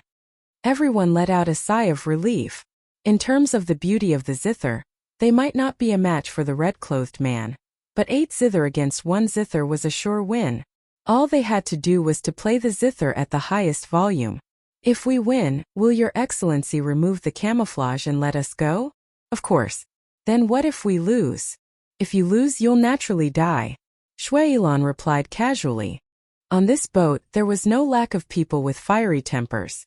One of them, although his zither skills were average, his martial arts were first class, and he had a small reputation in Chongkong country. When he heard Shuailan's words, he was dissatisfied and angrily said, "Even if it's a competition, you should pay attention to mutual consent. Your Excellency using such a petty trick makes people laugh coldly. We don't want to compete with you." Just as he finished speaking, he suddenly felt something stuck in his throat, and his body was lifted up in the air. This person's hands and feet moved chaotically, desperately struggling. Chapter 488. The man struggled with all his might, but he couldn't break free from the shackles of the inexplicable power. His body flew backward involuntarily, and with a whoosh, he was thrown off the boat and fell into the water. After the man fell into the water, the force around his neck disappeared. He coughed twice and immediately moved his hands and feet, trying his best to pop his head out of the water. At this time his heart calmed down a lot. He knew how to swim. Swimming more than 10 miles was like playing with water. He felt that although the scenery in front of him couldn't be seen clearly, it should be a trick. He should still be in the lake. The depth of the lake was only about 10 miles. He just needed to find a direction and swim. He had a good plan, but he didn't expect to see a black back swimming towards him as soon as he popped his head out of the water. Before he could react, the thing had already popped its head out of the round table and bared its sharp teeth at him. "Help!" The man tried to escape, But his speed in the water couldn't be compared to the monster. The monster bit his thigh and pulled him into the water. Violent splashes and streaks of red appeared under the water. The people on the boat were so scared that their legs turned to jelly. They watched as the man was torn apart by the monster and disappeared. There were only a few streaks of dark red liquid spreading in all directions in the rippling water. Monster! There's a monster in the lake. No, maybe this isn't the same lake anymore. Then where is this? Hell? Some of the timid girls were so scared that they lost control of their emotions and screamed. It's so noisy. Shuailan sighed in the cabin. His voice was as soft as the wind, but it carried the darkness of hell's messenger. The three girls who screamed also felt their necks tighten. Their bodies were lifted into the air at the same time. They struggled with all their might, but they were also thrown into the water. Just like before, they were swallowed by the monster that suddenly jumped out of the water. The screams of the girls under the boat were ear-piercing. The people on the boat were all pale and their legs trembled. They didn't dare to make a sound. Hair. It's hair that's strangling them. It's a strand of hair. Someone with good eyesight finally saw it and couldn't help but shout, hair. Or just one strand. Everyone looked at the cabin door and then at the bow. The distance from the cabin to the bow was at least a dozen meters. How long was his hair? Strange. It was too strange. This was really not a human. At this point, no one dared to raise any objections. They could only agree to Shuailan's conditions. Shuailan chuckled as if he was very satisfied. They are indeed very obedient. He paused for a moment. Little Shuama, they are much more obedient than you. Bastard, let go of me. Ning Shuama's angry voice came from the cabin. Why should I let him go? Little Shuama, you are too slippery. Once I let you go, you will run away again. Although I am very happy that you have found so many zither players for me, 100 of them are not as good as one of you. Shuailan's words were very affectionate, but they also dragged Ning Shuama into the water. Bastard! Ning Shuama's rebuttal was suddenly blocked. She could only make a vague sound. Everyone looked at each other again. Was that girl called Shue really in cahoots with this red-clothed devil? She obviously came to this zither recital with ulterior motives. Then they all looked at Yanziyuan. Although they didn't dare to complain at this time, their eyes were obviously angry. There would be a few more chapters during the day. Mumu created a new VIP group. The group number and the description of joining the group were posted at the top of the comment section. Chapter 489. Yanziyuan's face was pale. How could she not see the condemnation in everyone's eyes? She raised her chin and said in a low voice, "She's not on the same side as this person. I believe in her." Ning Shuama was still trapped in Shuailan's arms. She didn't struggle because she knew that it was useless. She was just looking for an opportunity. But this opportunity was too slim. She hadn't found it yet. Shuailan's hand was still covering her mouth. Shuama didn't try to push it away because this scoundrel had warned her that if she bit his finger, he would use his lips to block her mouth. Shuailan purposely pulled her into the water. She was originally sad because she thought that she would lose Yanziyuan as a friend, but she didn't expect to hear Yanziyuan's words. This short sentence warmed her heart. That silly girl. Didn't she know that protecting her friend at this time meant going against everyone present? Naive and hot-blooded. She was a bit like one of her subordinates in her previous life. At this time, Ning Shuama had already made up her mind. She didn't care about anyone else, but she had to care about Yanziyuan's safety. Even if she herself was like a clay bodhisattva crossing a river, she still had the ability to threaten this bastard. If necessary, she would throw her life away. Little Shuama, what kind of crooked idea are you thinking of now? Shuailan used his finger to lightly press her nose. His tone was gentle, but his actions were frivolous. Ning Shuama simply closed her eyes and ignored him. I didn't think that a heaven-cursed lonely star like you would have friends. Shuailan lightly sighed. A single stone stirred up 1,000 ripples. The people outside already felt that the name Shuama sounded familiar. At this moment, when they heard the words heavenly calamitous lonely star, they immediately thought of Ning Shuama's identity. She's Ning Shuama. Right, the orphan from Marquis Jingyuan's estate. So even her name is fake. She even said something about being called Shue Shue. Miss Yen, you treated her as a friend, but she might not. Even her name is fake. No wonder we encountered such an unlucky thing. It's because a heaven-cursed lonely star came on this ship. God, whoever comes in contact with her is unlucky. Although the discussion outside wasn't loud, Ning Xuema's hearing was good, so she could hear every word clearly. She laughed bitterly in her heart. Heaven-cursed name as a lonely heaven-cursed lonely star's name. Oh right, how could it be her? Isn't she engaged to the heavenly master? Tomorrow is their wedding day. Someone blurted out the inside story. Ning Xuema's expression slightly changed. The news of her marriage with Han Shangyue was only spread to the officials of the imperial court. It was unknown why Emperor Lixian had sealed this news, so the commoners did not know the inside story. She didn't think that there would be someone here who knew so much.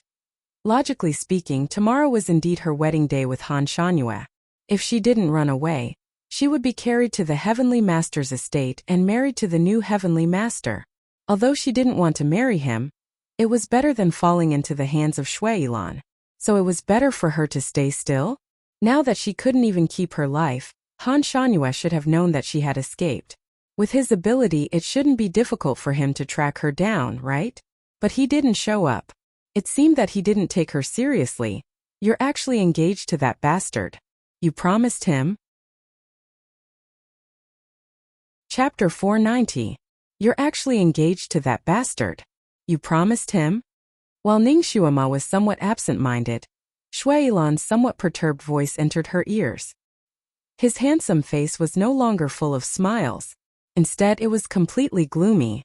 A dark aura surged out from his body, causing the usually calm Ning Xuema to inwardly shiver. However, she fearlessly replied, "What does it have to do with you? What does it have to do with me?" Good question. Shuilan sneered. Since you're not going to say it, I'll verify it myself. Verification? You can verify an engagement? Ning Xuema still hadn't recovered from her shock when her clothes were suddenly ripped apart by him. The sound of fabric being ripped apart was extremely ear-piercing. Ning Xuema's expression changed. Bastard, what are you doing? She desperately struggled to push him away. However, at this moment, she was in Shuilan's hands. She was like a lamb in the hands of a butcher. She couldn't escape from his hands. Shuilan's fingers brushed her body. She couldn't move and could only watch as he took advantage of her body. He wouldn't want to force himself on her right here, right? This bastard would definitely do it. Ning Xuema was both angry and angry. Her charming face was flushed red, and her heart almost sank to the bottom of the ocean. Although she was a modern person, she wasn't open-minded about sex. Her first time was still very important to her. This matter was mysterious and beautiful to her. It was an extremely solemn and sacred thing. Her first time should be with the person she truly loved, leaving a beautiful impression for the rest of her life. The aftertaste should be warm and intoxicating. She shouldn't just do it with any random man. This was the main reason why she ran away from the marriage. She felt that she didn't have any desire for Han Shangyue, and was afraid that he would force himself on her wedding night. However, she didn't expect to escape from the wolf's den into the tiger's den. She successfully ran away from the marriage, so she didn't have to worry about being forced by Han Shangyue. Instead, she was being raped by Shuilan. Bastard! If you dare to do anything to me, even if I die and turn into a ghost, I will hunt you down. Ning Xuema gnashed her teeth. At this time, she was already prepared to fight this bastard to the death. No matter how valiant she was still a young girl. Under such circumstances, she couldn't help but feel nervous and afraid. Her big eyes were about to spit fire. You can't do anything to me when you're alive, but you think you're powerful as a ghost? Shuilan sneered. Obviously, he didn't take her words to heart. He lifted her chin with his finger and looked into her eyes. I forgot to tell you, this seed is very good at dealing with ghosts and whatnot. Even if you bite your tongue and commit suicide now, I can still capture your soul. You won't be able to escape from my grasp. His fingers were warm, but his words were colder than the cold wind. Ning Xuema. What kind of pervert did she let out? Shuilan looked down at the curvaceous body in his arms, and his eyes gradually heated up. I knew it, there was something fishy about you suddenly growing up. You actually ate the ice blue fruit and soaked in the original spring. Ning Xuema was left naked in his arms. Her heart was filled with hatred and anger. Hearing him mention those two things, she immediately thought of the fruit Han Shangyue gave her and the hot spring she had soaked in it. Was there something special about those two things? So what if I ate it? So what if I soaked it? She tried her best to ignore her current awkward state. Fortunately, she was still wearing her panties and underwear. Although they were thin and short, at least it was better than nothing. Chapter 491. You don't know what it does, yet you dare to eat and soak in it? Shuilan stared at her chest. Her flesh-colored underwear rose and fell as she breathed. Ning Xuema was well developed. She was tall and handsome, and her cleavage was well defined. Wearing that strange-looking underwear made her look even more seductive. Shuilan's eyes darkened. Ning Xuema's entire body turned cold from his fiery gaze. She tried her best to divert his attention. What is its function? Don't tell me you don't know. The combination of these two can restore your original body, Shuilan explained. Suddenly, he thought of something and looked surprised. Aren't you 13 years old? Why do you look like a 16 or 17-year-old? Ning Xuema's heart skipped a beat. She only knew the effects of these two things today. Restore my original body? Could it be the age to restore my soul? She was 22 years old in her previous life, but her face and body were still very young. She liked to wear her hair like a little girl with bangs, which made her look even younger. People often mistook her for a 16 or 17-year-old high school student. Could it be that her current body was her previous body? Of course, she wouldn't tell Shuilan about her suspicions. She just glared at him and said coldly, "Can't I look older? My mental age is older. I always feel that you look younger." Shuilan lifted the belt of her underwear with his fingertips. He lifted it a little higher. He was obviously doing something frivolous, but his expression was very serious.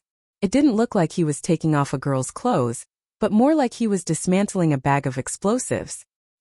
He finally broke the belt of her underwear. Ning Xuema didn't have time to scold him. Her forehead suddenly heated up, and her eyes suddenly lit up. White light dazzled her eyes. It was as if a thunderbolt had exploded in her ears. With a loud crack, Ning Xuema's body shook and seemed to fall to the ground. However, she couldn't react in time. There was only a line of words in her mind. Damn, I was struck by lightning. I was struck by lightning again. Her ears were buzzing and her eyes were temporarily blinded. For a moment, she couldn't figure out what was going on with her. When the buzzing sound in her ears passed, she opened her eyes. Only then did she realize that she had already left Shuilan's embrace and was lying on the ground. Although the clothes on her body had been torn by him, fortunately, they hadn't been torn off from her body. They were still half covering her body, covering most of her body. As for Shuilan, even though Ning Xuema was extremely nervous, she couldn't help but laugh out loud the moment she saw Shuilan. After being struck by the thunderbolt, Shuilan looked a bit weird. His bright red, fluttering robes were now half charred black and half dark red. The charred half was falling off piece by piece, while the dark red half was becoming thin and brittle. With just a slight movement, it started to crack horizontally and vertically. This wasn't the funniest part. The funniest part was his hair. Originally, his soft black hair was draped over his shoulders. When he walked, it was naturally flirtatious even if he didn't act coquettishly. But now his hair was all standing up, like a porcupine with its hair standing on end, pointing to the sky. His handsome face didn't look any better. At this moment, it was as if there were dark clouds densely covering his face. It was even scarier than the green birthmark. His appearance reminded Ning Xuema of the extremely miserable Ouyang Feng in the movie Eastbound Westbound. Chapter 492. How did he get struck by lightning for no reason? Ning Xuema was extremely puzzled. Could it be that the oath he made that day was effective? No, he didn't make an oath in front of the Devil Lord. Oaths shouldn't have any effect on him. That mighty bolt of lightning just now was like the legendary heavenly lightning that the heavens used to punish evil people. Could it be that the heavens finally couldn't stand it anymore and sent down heavenly lightning to strike this pervert? No, the heavens shouldn't be so timely. Ning Xuema suddenly remembered that she had been struck by lightning before and her heart skipped a beat. Could it be that she had an additional lightning flash skill when she was struck by lightning? It was effective at the crucial moment? Bastard! You really did agree to him. And it's a heavenly marriage. Shuailan's voice sounded sinister. He looked at Ning Shuama with a vicious gaze, as if he couldn't wait to eat her up. Ning Shuama was stunned and finally realized that something was wrong.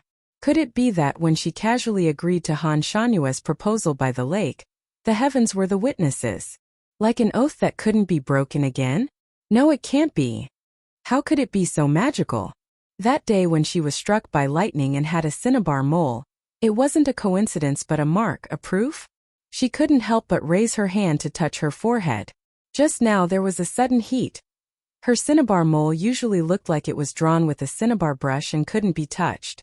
But now when she touched it, it felt like it was slightly protruding and she could touch it herself. Shuailan actually saw the cinnabar mole on her forehead a long time ago. But at that time he thought it was a girl who liked to look beautiful and put on makeup. So he didn't take it to heart and didn't care at all. Now that he saw Ning Shuamo raise her hand to touch it, his gaze naturally shifted there. When he saw it clearly, his eyes narrowed slightly. That Han Shanyue. He wasn't an ordinary human. When Ning Shuamo raised her hand, she finally realized that she could move. She rolled and wanted to jump up. A figure flashed in front of her and her acupoints were sealed again. She fell to the ground with a thump. I'll talk to you in detail later. Be good and wait here for now. Shuailan lifted her up and carried her to a nearby chair to sit down. His scorched black robe rubbed against her body and face. When Ning Shuama fell into his embrace, she could even feel the warmth of his skin. Shuailan seemed to have suffered some injuries from the lightning strike, and his movements were not as nimble as before. His every move was no longer so frivolous. He moved a few times, and the red robe on his body had almost fallen off. It was even more tattered than the clothes worn by the beggars of the beggar clan. He cursed under his breath as he tore off his robe and threw it to the side. His outer and inner robes were already in tatters. Naturally, he didn't want to wear them anymore. He simply tore them off, leaving only a pair of underpants. Ning Shuama had been staring at him hatefully. When she saw him suddenly take off all his clothes, she was shocked. She saw half of his naked body. Although this man was devilish, he had always been well dressed in front of Ning Shuama. His clothes were not out of place at all. He was the kind of man who was dressed casually. This was the first time she saw him take off his clothes. She didn't expect that this devilish man who looked as thin as bamboo would have such a good figure. Broad shoulders, narrow hips, perfect collarbones, perfect Apollo's belt, well-defined 8-pack abs, and a lean waist. Everything was perfect.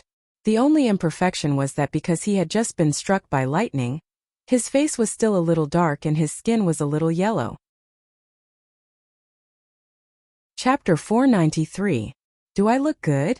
Shuailan turned around and looked at Ning Shuama with his arms crossed.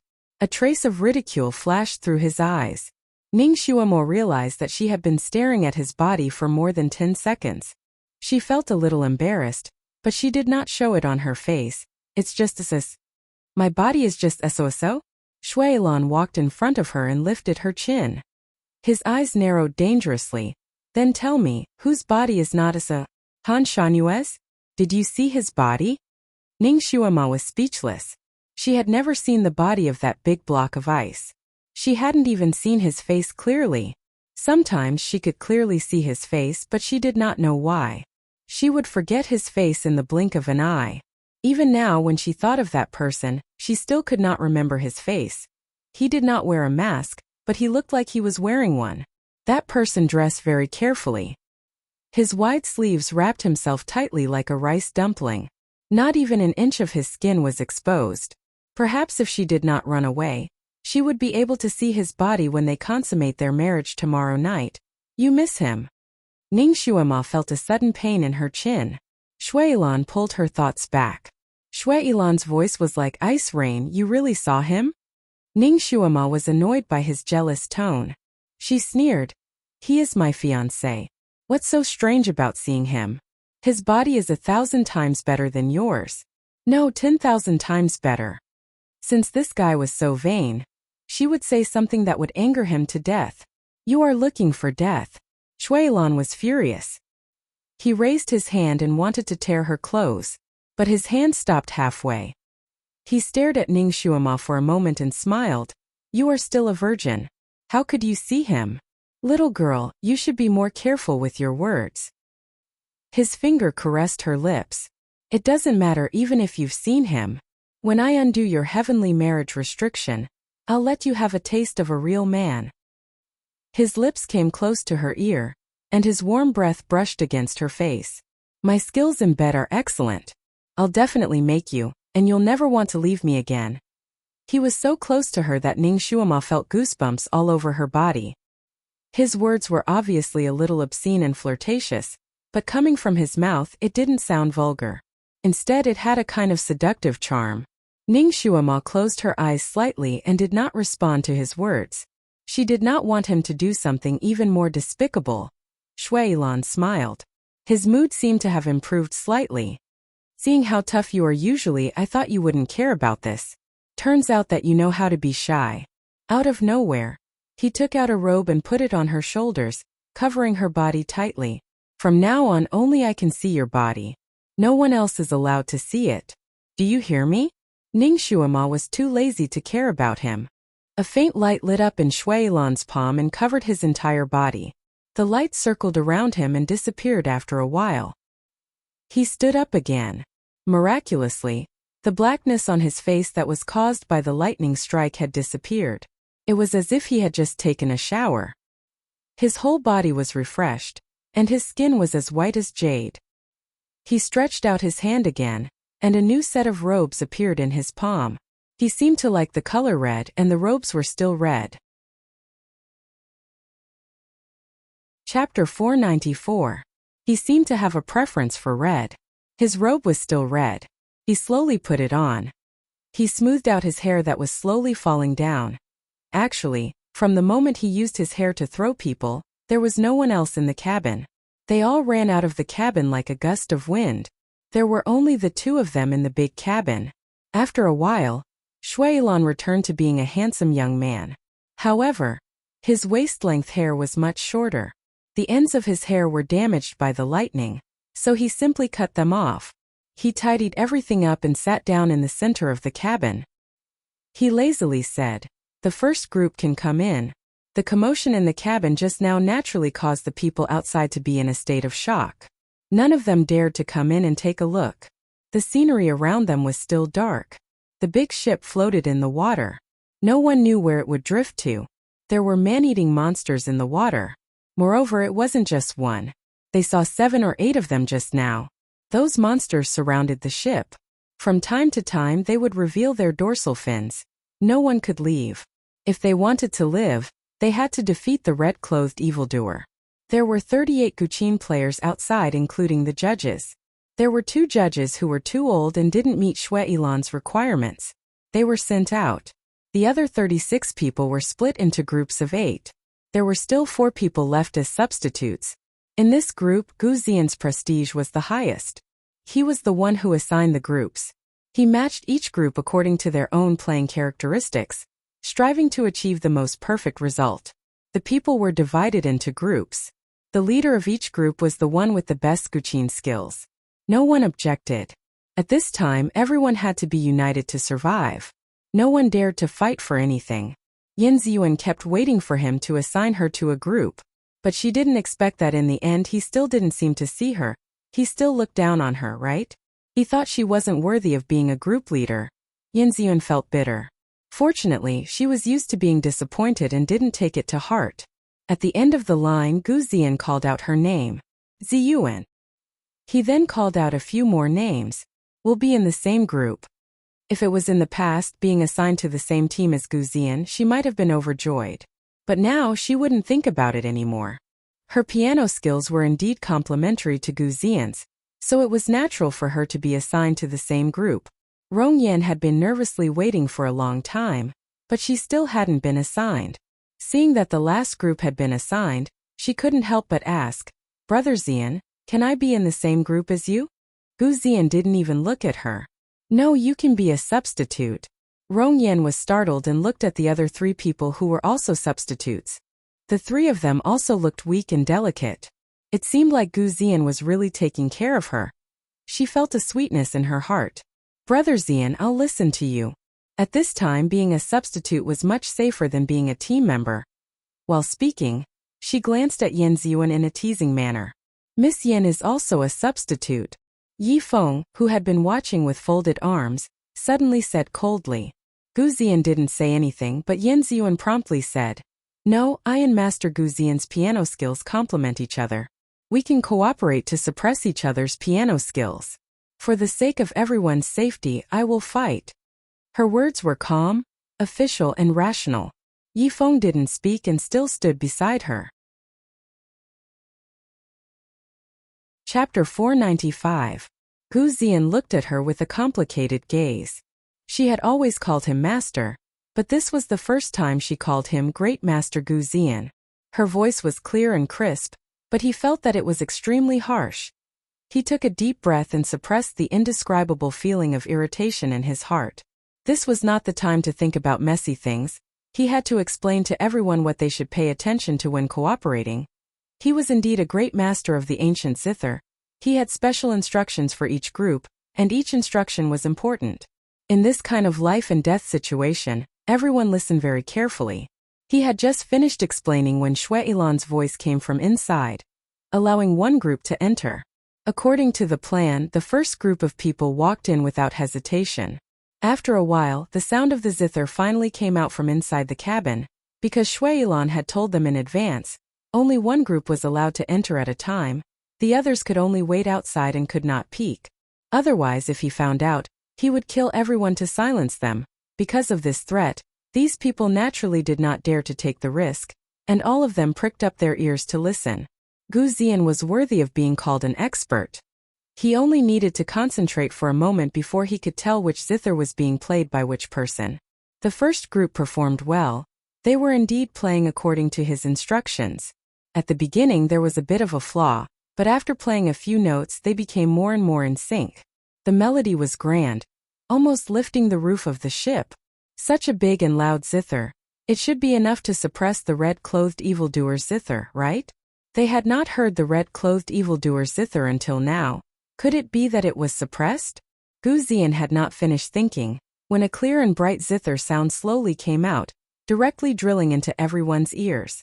This zither sound did not sound arrogant, it was even a bit soft, but it was like lightning pushing through the clouds, so clear, so bright. Not to mention the people inside the cabin. Even the people outside felt their heartstrings being pulled when they heard this zither sound. Skipped a few beats. Needless to say, this completely different Guqin sound was played by Shui Ilan. The Guqin sounds of those 8 people could not suppress him at all. After the sound of the zither reverberated for a few beats, the rhythm of the other zither sounds was obviously disrupted. The harmony was broken, and some of the zither sounds actually changed their tune. Unknowingly following Shui Ilan's zither sounds, after a few more tunes, 2 more zither followed. After a short while, 6 of the 8 zither began to follow Shui Ilan's tune. The other 2 couldn't hold on any longer and finally followed. The expressions of the people who had been listening outside changed greatly. Some of the more impatient ones simply shouted outside, wanting to remind their companions inside. Anyway, Shui Ilan didn't forbid it. The crowd outside began to clamor, each voice louder than the last. The sound of the Guqin inside had already become a harmonious 9-piece, like the roaring of the Yangtze River. And Shui Ilan's zither sound was always in a dominant position, like a phoenix leading the chirping of 100 birds, flying straight to the 9 heavens. Everyone's throats were almost hoarse from shouting, but they still could not suppress the sound of the zither, nor could they wake up the people inside who were playing the zither. Stop! Gu Ziyan suddenly shouted, successfully stopping everyone's blind shouting. Everyone turned to look at him. He took a breath and made a gesture, asking everyone to gather around him.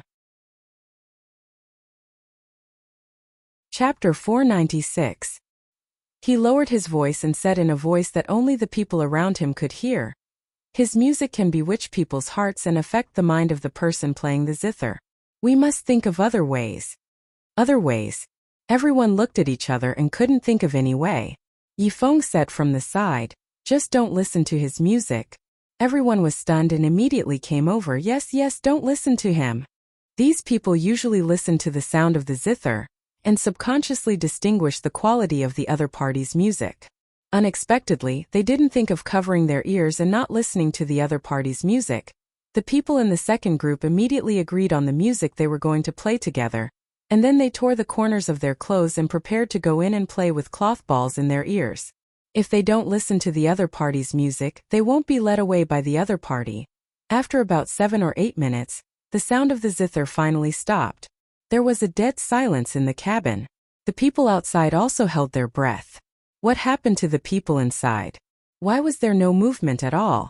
Even if they were killed, at least 1 or 2 of the 8 people would scream, right? But no. After the zither stopped, there was no sound in the cabin. It was like a tomb of the living dead. Nervous, unprecedented nervous. This kind of fear in the face of the unknown made people even more nervous. Rongyan's pretty face was pale and full of cold sweat.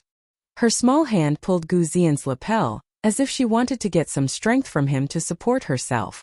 Although Gu Xian was calm, his forehead was also dripping with cold sweat. He was also afraid and nervous. But he was now the backbone of everyone. He couldn't lose his mind. He couldn't help but look at Yan Ziyuan. He saw her slender body standing straight like a lonely pine tree. She was also a weak woman. At this moment, she didn't rely on anyone. In his impression, this young lady was arrogant and high profile. Her mouth was unforgiving, and she looked down on ordinary people. But in front of him, she liked to make a fuss about nothing. From time to time, she would find an excuse to throw herself at him, wanting to have physical contact with him. After knowing him for less than 2 months, she confessed to him and bluntly said that she liked him. Her boldness almost made him tongue-tied. Moreover, because of his first impression, he didn't have a good impression of her. Her boldness was no different from indulgence in his eyes, so after being her zither player for a few months, he finally stopped. He thought that he hated her. In order to completely cut off her thoughts, he even let Rongyan stay by his side, making her think that he already had a sweetheart. In the end, Yan Ziyuan backed off and stopped pestering him. He suddenly realized that without her chattering by his side, his surroundings seemed to have become much emptier, and his heart seemed to have lost a corner. He couldn't figure out what he was thinking about her. He seemed to be annoyed by her, but he also wanted to see her. Seeing her misbehaving, he couldn't help but stab her with his words. He thought that he liked a gentle and virtuous woman like Rong Yan, but his heart couldn't help but lean towards that woman. He had always felt that she had a lot of flaws, and compared to her looks, they were like heaven and earth. But at this moment, he suddenly realized that this girl was actually very open and aboveboard. She dared to love and hate, and she didn't like to rely on men like ordinary girls. At this critical moment, she was calmer than many men. She stood there in her red dress like a bunch of fire, igniting his eyes and attracting his gaze. Chapter 497. At this moment, Gu Xian actually hoped that she would come close to him and hold his sleeves like Rong Yan, and lean on him like before. However, she didn't even want to come close to him, let alone hold his sleeves. Gu Xian had intentionally or unintentionally moved a few steps closer to her. But she only raised her head to look at him, and then very sensibly avoided him. She was standing quite close to her shadow guard. Yifeng was like a silent mountain, but also like an unsheathed sword, standing beside Yan Ziyuan, steady, reliable, and giving people strength for no reason. At such a critical moment, he became Yan Ziyuan's guardian, not allowing anyone to slight him. As if he felt Gu Xian's gaze, Yifeng swept a glance at him. Such a sharp and indifferent glance actually made Gu Xian's heart inexplicably tremble, and his fingers lightly clenched. Gu Xian was distracted for a moment, and actually didn't notice when the second wave of people went in. When he came back to his senses, the second wave of people had already started playing the guqin. The second wave of people went in with their ears covered, so they couldn't hear each other's guqin, and only relied on hand gestures to play their own guqin. Because of this, the tunes played by the 8 guqin were slightly disharmonious. Fortunately, it didn't affect the overall situation, and the sound was loud enough. Shuilan's guqin sounded again. After a moment, the faces of the nervous people outside changed again. The 8 people who just went in with their ears covered, and obviously shouldn't have heard the other party's guqin, but now they actually started to play along with Shuilan's tune. After 3 to 4 minutes, the Guqin inside had completely harmonized, and just like the first wave of people, they completely followed the other party's Guqin. No one could escape this fate. Could it be that the cloth in their ears was removed when they went in? The hearts of the people outside were as heavy as lead, and their faces were ashen. Needless to say, the second wave of people was about to be defeated, and the first wave of people still didn't come out, so they didn't know what happened. If this went on, everyone's fate would be worrying. Most likely, none of them would be able to escape death. With the Grim Reaper's scythe above their heads, naturally everyone was frightened. The excessive tension made several women, including Rong Yan, cry, and 2 even fainted. Yan Ziyuan was also afraid, but what was the use of being afraid now? What's the use of crying? It was easier to make people confused and infected them with pessimism. Yan Ziyuan said in a low voice, "Why are you crying? At worst he would just die. Shut up, all of you. Yi Feng, if anyone cries again, I'll throw them into the lake to feed the monsters." "All right." Yi Feng agreed without hesitation, his gaze sweeping over the few crying women. This kind of threat was more effective than any kind of consolation. The women shuddered, and as expected, they stopped crying and choked back their sobs. The other men present couldn't help but look at Yan Ziyuan with admiration in their eyes. Xiangij, you see, at this time she still doesn't forget to bully people. Rong Yan pulled Gu Ziyan's sleeve, and couldn't help but want to complain. Gu Ziyan pulled back his sleeve, looked sideways at Rong Yan, and said in a cold voice, "If bullying people can make you shut up and not cry, I will also bully people." This sentence made Rong Yan's face pale, and she didn't dare to speak again. Yan Ziyuan didn't expect Gu Ziyan to speak for her at this time, and couldn't help but glance at him. Gu Ziyan was also looking at her. Chapter 498. It just so happened that Gu Ziyan was also looking at her. When their gazes met, Yan Ziyuan immediately turned her head to look at the water in the distance. It was already a foregone conclusion that the second wave would lose. They had to make preparations for the third wave. Yi Feng suddenly took a step forward. "Excuse me." A faint silver light flashed between his fingers and flashed in front of the third wave. His figure was as fast as a ghost, and his technique was even faster. Everyone was caught off guard, and they all fell into his trap. Everyone felt a pain in their ears and a buzzing sound. They couldn't hear anything. What are you doing?" The 8 people cried out. Yi Feng used his fingertips to write a few words on the boat with water. "I stabbed your acupoints that cause deafness. You will be deaf for a day and then you will recover." Only then did everyone come to a realization. Gu Ziyan looked at Yi Feng with admiration. At this time it was indeed better to be deaf than not. Moreover, it was just being deaf for a day. It was worth it to be deaf for a day in exchange for victory. Time was of the essence. Gu Ziyan also used water to write down the things they needed to pay attention to. The 8 people nodded in agreement. Because some of them had poor mental fortitude and were so scared that they couldn't hold the zither properly, Gu Ziyan swapped out 2 people at the last minute. In addition to the 2 people who had fainted from fright, the original 4 substitutes were also arranged. Soon, the third group of people also entered the cabin with their hearts in their mouths. This was the last method they could think of. If even this failed, they might not have a chance to win any more. Unprecedentedly nervous. The air outside the cabin was so heavy that it seemed to freeze.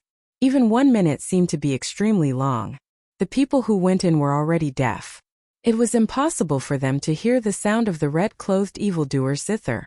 It was impossible for them to follow the sound of the zither, right? Yan Ziyuan clenched her hands tightly. Her palms were covered in cold sweat. Suddenly, her small hands were grabbed by a large hand. "I'm here. Don't be afraid." The voice was steady and gave her strength for no reason. Yan Ziyuan turned around and saw Yi Feng's dark eyes. Yan Ziyuan stared blankly for a moment and suddenly felt a lot more at ease. She nodded slightly, as if to say to him, but also as if to encourage herself, "We will survive." That's right. Most of the people present were young. They were at the age where flowers were about to bloom. Who would be willing to die silently here? 5 minutes later, the few people waiting outside finally lost all hope. The third wave of people had clearly been deafened, but they only lasted for 2 to 3 minutes. Then she once again followed Shui Ilan's music. Gu Ziyan's face was ashen. At this point he was already in despair and couldn't think of any other good ideas. When the third wave of people finished playing, Shuailan urged for the fourth wave of people. Another person fainted from fright. The final group had 7 people. 7 people couldn't meet Shuailan's requirements. According to Shuailan's words, if the fourth wave of people couldn't be gathered, he would simply take their lives. Yifeng suddenly rushed forward and picked up the zither of a fainted person. He simply said, "I'll do it." Gu Ziyan looked at him in shock. "You know how to play?" Yifeng didn't answer his question. Instead he walked in with large strides. Gu Ziyan and the others could only follow. This was already the last wave of people. Yanziyuan finally saw the layout of the cabin. Shuailan was sitting in the middle in red clothes. Chapter 499. Shuailan had a blue zither on his lap, and the other people who came in earlier were nowhere to be seen.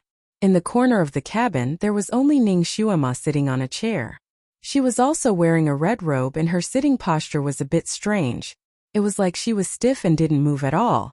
Only her eyes were slightly lowered and her eyelashes would occasionally flutter a few times. Because she had fallen into the water, Ning Shuama's makeup had been completely washed off, and her original appearance was revealed. Her face was as white as jade, her eyes were watery, her nose was high, and her lips were cherry red. It was like the rough outer layer of a gem had been polished off, and the resplendent inside was finally revealed.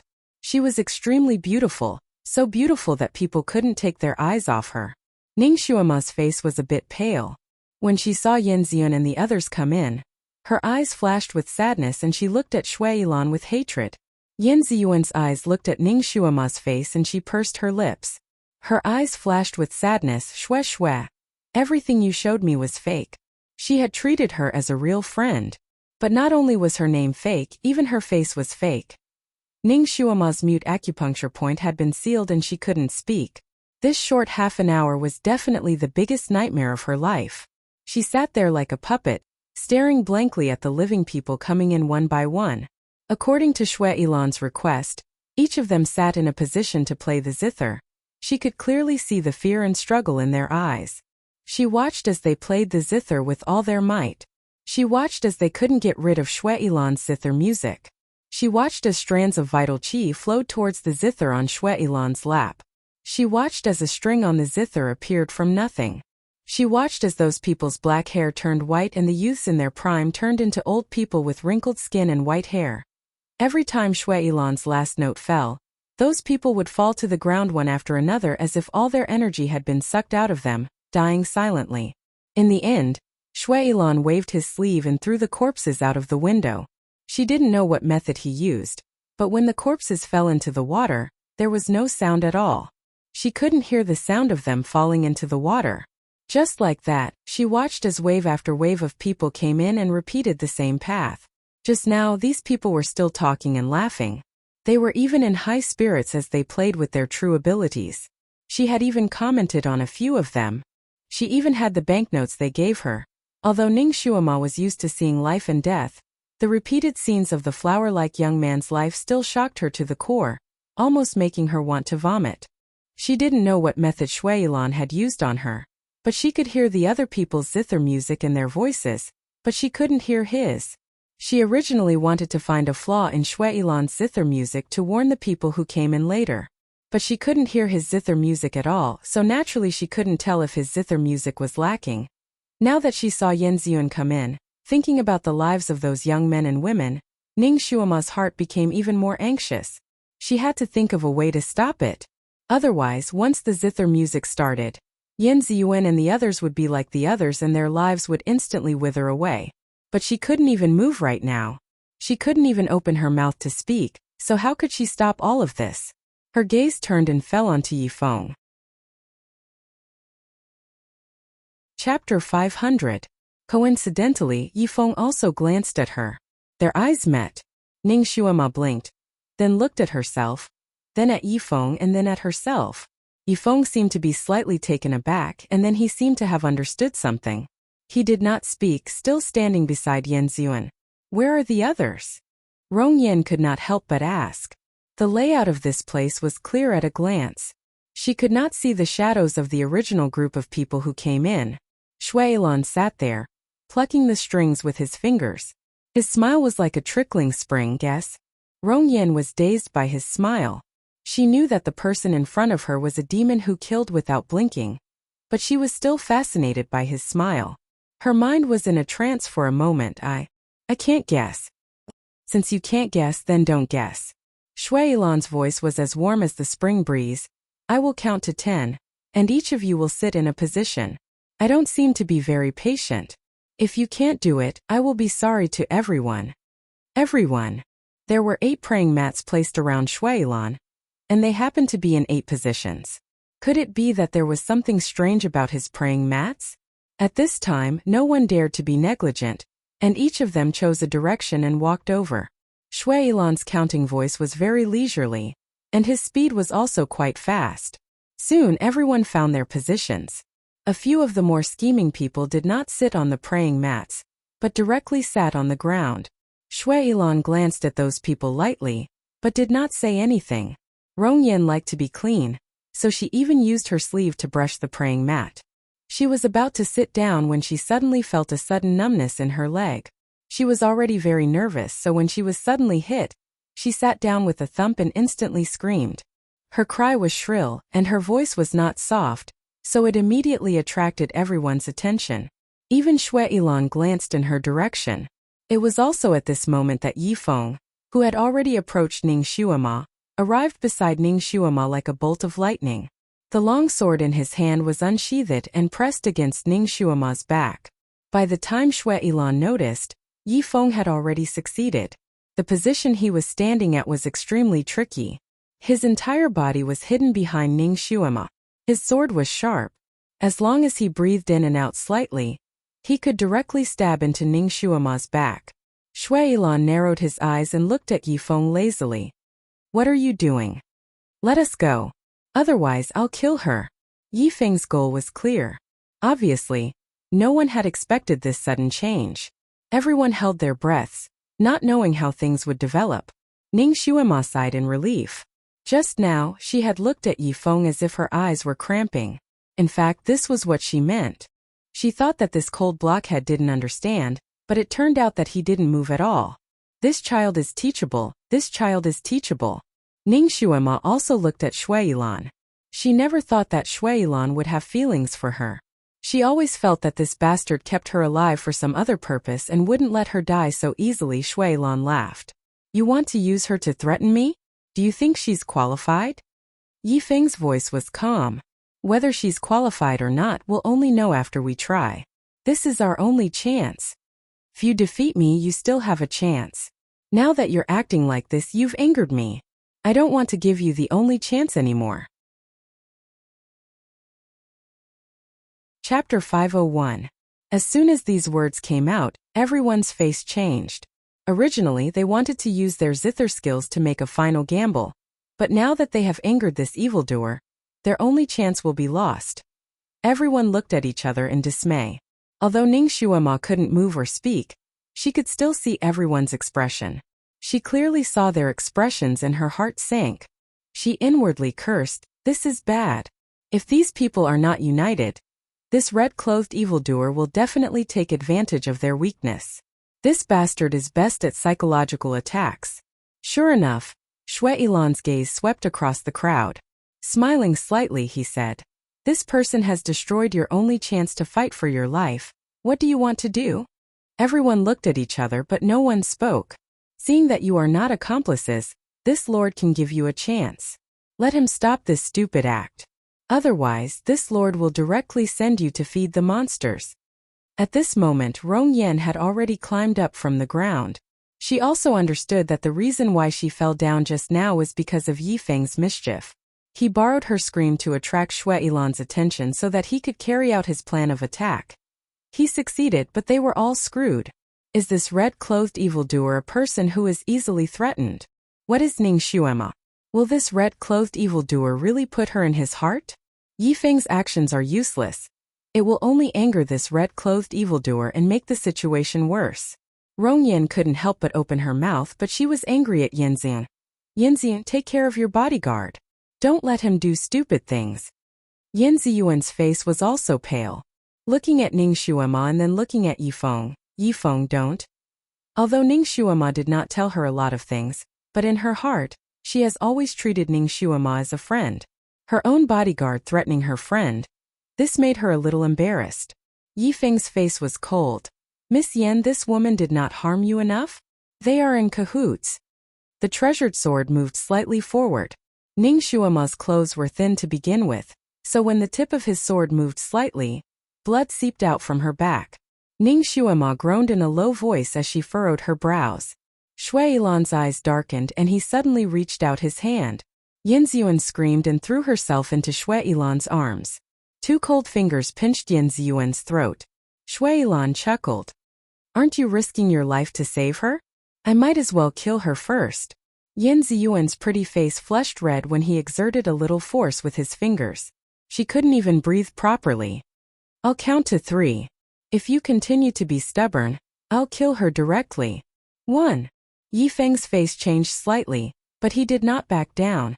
If you don't agree to my conditions, I'll kill your accomplice. 1, 2. He counted even faster than Shui Yilan. Shui Yilan. This was the first time he met someone who dared to challenge him like this. You can kill that girl, but I'll make all of you accompany her in death. Shui Yilan's voice was cold. If I let her go, we will really die without a burial ground.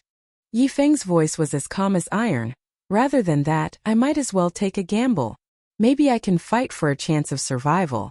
Even if I die in the end, I won't lose anything if I can drag your concubine down with me. This Yifeng was indeed calm and smart. He could see the situation clearly. Was this person really an ordinary shadow guard? Chapter 502. Ning Shuima gave him a thumbs up in her heart. If she was in Yifeng's position, she would probably do the same. Shui Yilan narrowed his eyes. Aren't you afraid of angering me and killing her now?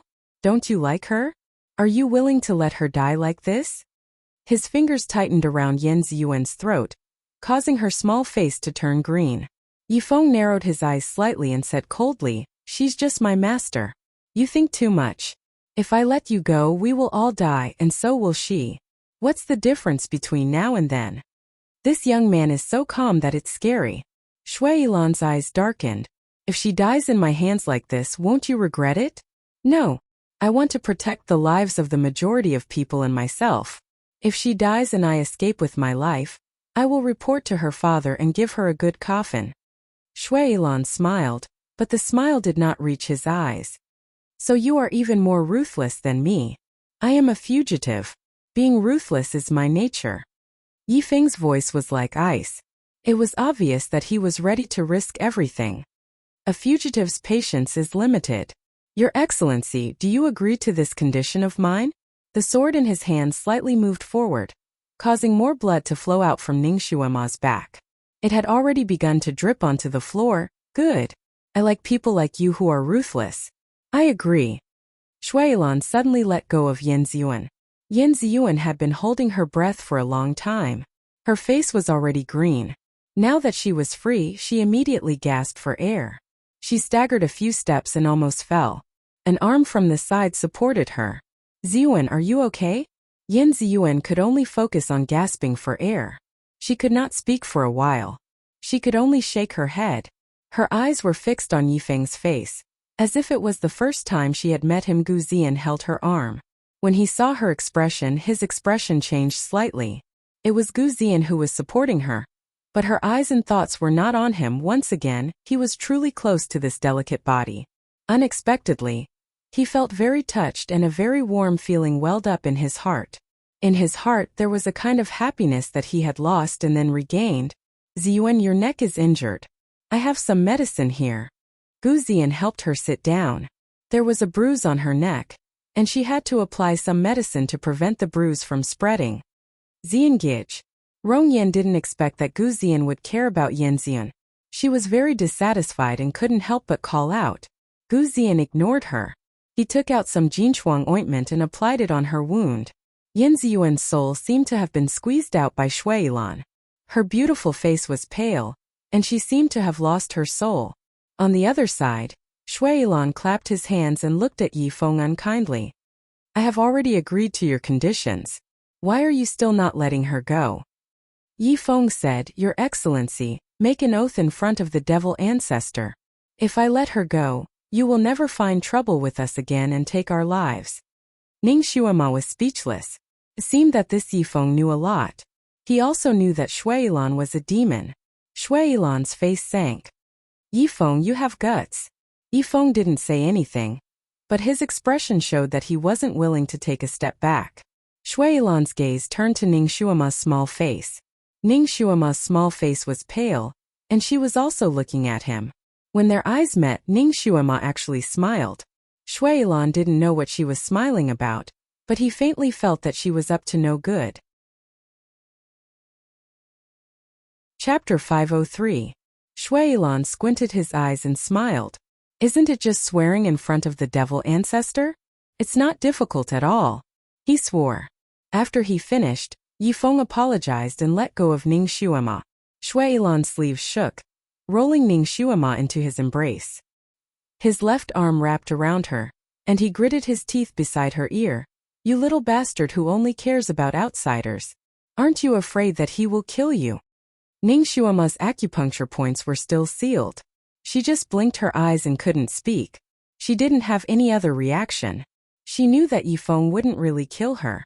As for Yi Feng taking her as a hostage, it was also her who secretly hinted him with her eyes. However, she didn't expect Shuilan to agree so quickly. It seemed like he was really afraid that she would die. Yi Feng finally heaved a sigh of relief. He had taken a risk to block her. Not bad, he had won. He had finally won a chance to live for all the survivors. His gaze fell on Yin Ziyuan again. He saw that she was half leaning in Gu Ziyan's arms. Her face was still pale, and her eyes were dark and unfocused. It seemed like she hadn't come back to her senses. His eyes showed a hint of guilt. When he was about to go forward to take a look, he suddenly heard Shuilan chuckling. You are lucky this time. Even if I don't kill you, do you think you can escape alive? Before his laughter stopped, he had already floated up like a red cloud and smashed the roof of the ship. Everyone was shocked. Before they could react, they suddenly heard Yi Feng let out a muffled groan. He staggered 2 steps and fell on the floor with a plop. Shuilan's laughter came from above the hole in the cabin. I hate being threatened the most. Let me teach you a lesson. His laughter faded and he was already far away. Yi Feng lay there. He felt that his internal organs were in so much pain that they were about to flip over. Cold sweat dripped down from his forehead. He couldn't get up and could only lie there gasping for breath. A pair of embroidered shoes stopped in front of his eyes. His body stiffened, and he slowly raised his head to meet Yin Ziyuan's ink-black eyes. She looked down at him. How are you? Yi Feng lowered his eyes and said in a cold voice, It's just a small injury. He won't die. Won't die? Haha, how can a person like you die? Yin Ziyuan sneered. She slowly squatted down and looked into his eyes. She stubbornly wanted an answer. Did you really not care about my safety just now? If I die, will you really only prepare a coffin for me? Ziyuan, now that we're out of danger, don't ask anymore. He was also in a hurry and had no other choice. After all, we're out of danger, aren't we? Someone tried to persuade him. Shut up. Yin Ziyuan fiercely replied to that person. She turned her head to look at Yi Feng as if she wouldn't give up until she got a clear answer. Answer me. Yi Feng's body stiffened. He lowered his eyes and only replied with one word, yes. Pa. His face received a fierce slap. Yi Feng, you're only a hidden guard. I'm the master and you're the servant. What right do you have to decide my life or death? Half of Yi Feng's face was burning. He lowered his eyes and pursed his lips without replying. Yi Feng, I've always hated you. Do you know that? Yin Ziyuan's large eyes seemed to be burning with fire. I know. Yi Feng slightly closed his eyes. Haha, it's good that you know. Let me tell you, I hate you even more now. When we get home, I'll tell father to remove you from your position as a hidden guard. Yi Feng's face became even paler. After pausing for a moment, he replied with 2 words. Do as you wish. Yinzhen. She felt an inexplicable fire in her chest rush up. She couldn't help reaching out to push Yi Feng. Go die. I don't want you anymore. Chapter 504. She was quite strong, but she couldn't move Yifeng at all. She got up in a fit of anger and walked out of the cabin. When she reached the cabin door, she tripped over the high threshold and almost fell out. Be careful. Gu Ziyan supported her from the side. Yin Ziyun steadied herself and looked at Gu Ziyan, who was beside her. He was still as handsome as before and was no longer cold to her. He had even started to take care of her. This was supposed to be a happy occasion for her, but why did she still want to cry? She turned around and looked coldly at Yifeng, who was still lying there, before turning around and walking out. The others also didn't want to stay in the cabin. They felt that there was a gloomy ghost aura here. So they all walked out to see if the illusion outside had been broken or not. Yifeng was the only one left in the spacious cabin. He was lying there alone. Only when everyone had left did he start to pant heavily. He slowly stretched out his hand. His originally pale palm was now pitch black. It was obvious that he had been poisoned. There was no need to ask. It was Shui Lan who had plotted against him before he left. The corners of his lips twitched and he closed his eyes again. Even if Yin Ziyun didn't chase him away, he wouldn't be able to stay by her side. Yuan, take care. I didn't think that you and I would still not be fated in this life. Outside the cabin, everyone looked at the rolling river below and felt helpless. That demonic red-clothed evildoer had already left. Why was the scenery still the same? The fog was still very thick. They couldn't see the road ahead and there were still monsters appearing underwater. Could it be that this wasn't an illusion but reality? Then where was this place? What kind of method did that freak use to move such a large ship from the lake to here without anyone noticing? How were they going to leave this place? The survivors were all at a loss. They didn't know what to do. Yin Ziyun was in a daze for a moment. She suddenly turned around and walked into the cabin. Ziyun, where are you going? Gu Ziyan followed beside her. Yifeng seems to know something. Let's ask him what's going on. Yin Ziyun gave an honorable reason. Finally, they returned to the cabin. However, when he entered, he did not see Yifeng, who was supposed to be lying there. The entire hall was empty. What's going on? Yin Ziyun circled the entire hall and the rear cabin like a whirlwind. But she still couldn't find Yifeng's shadow. She and Gu Ziyan looked at each other. Gu Ziyan said, he might have followed them out. Let's go out and look for him. They were now on a ship surrounded by water. Yifeng couldn't have left quietly. 5 minutes later, Yin Ziyun leaned against a mast. He left. He really left. She had already looked through every nook and cranny of the ship, but she still couldn't find Yifeng's shadow. Although she couldn't see him before, she knew in her heart that he was here. No matter where she went, he would be there. It was just that he was hiding in a place where he was supposed to be. Once she was in real danger, he would appear in time and easily rescue her from danger, keeping her away from danger. Or he would silently guard her side, blocking any disaster for her. But now she understood in her heart that he had really left. He had abandoned his master and would never come back. Gu Ziyan silently stood by Yin Ziyuan's side. This was the first time he had seen her so weak and helpless. Chapter 505. Gu Ziyan's heart twisted, patting her hand. Ziyun, don't be afraid, I won't abandon you. Rongyan also stood beside her, holding Gu Ziyan's arm, smiling at Yin Ziyun. Ziyun, we will advance and retreat together with you. We won't abandon you. Gu Ziyan slightly frowned and was about to quietly brush off Rongyan's hand, when Yin Ziyun pulled her hand out of Gu Ziyan's palm.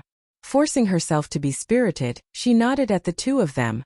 We are now grasshoppers on the same rope. No one can escape. Let me calm down first. Let me think of a way to leave this place. She turned and walked a few steps, leaning against another pillar, looking up at the dusky sky. The sky was covered with dense clouds, no stars, no moon, and the surroundings were dim, just like her chaotic state of mind at the moment. The few survivors discussed and discussed, using all kinds of methods they knew, but still couldn't solve this maze, unable to leave this dangerous place. Because the boatman was basically dead, in the end they had to control the boat themselves. Randomly choosing a direction, they slowly moved forward. After all, the evildoer had already left. Perhaps they could break through the maze by moving the boat a few miles. These people usually lived like princes. Playing the zither was an expert, but when it came to controlling a boat they were rookies. After a long time of hard work, everyone's hands were full of bloody blisters, but they finally grasped the knack of it. Finally, the boat started to move after swaying from side to side. About 10 minutes later, the crowd suddenly heard a cracking sound from the bottom of the boat. It was like the sound of wood cracking. Yin Ziyuan was numbly paddling the oars, her thoughts drifting away, so when she heard the strange cracking sound, she didn't think much about it. Until she heard someone shout, "Not good, the bottom of the boat is cracking. Water is entering." In a panic, everyone tried to think of a way to stop the boat from cracking. Seeing the water crazily rushing in, they were afraid of being swept into the water, so they could only choose to jump off the boat. Yin Ziyuan's swimming skill was average, but fortunately she jumped into the water in time, desperately swimming away from the boat, and then watched the boat capsize, slowly sinking to the bottom. Yin Ziyuan looked around like her. There were only 3 people floating on the water: Gu Ziyan, Rong Yan and Master Luo.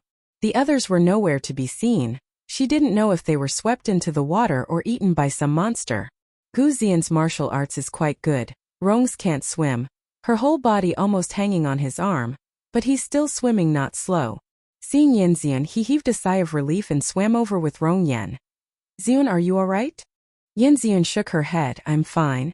She couldn't help but look around.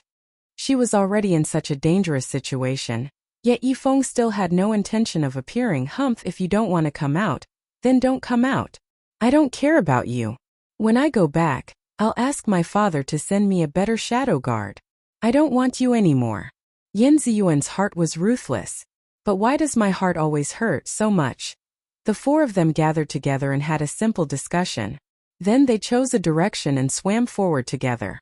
The fog was boundless, the sky was filled with dark clouds, and the water under them was yellow and dirty.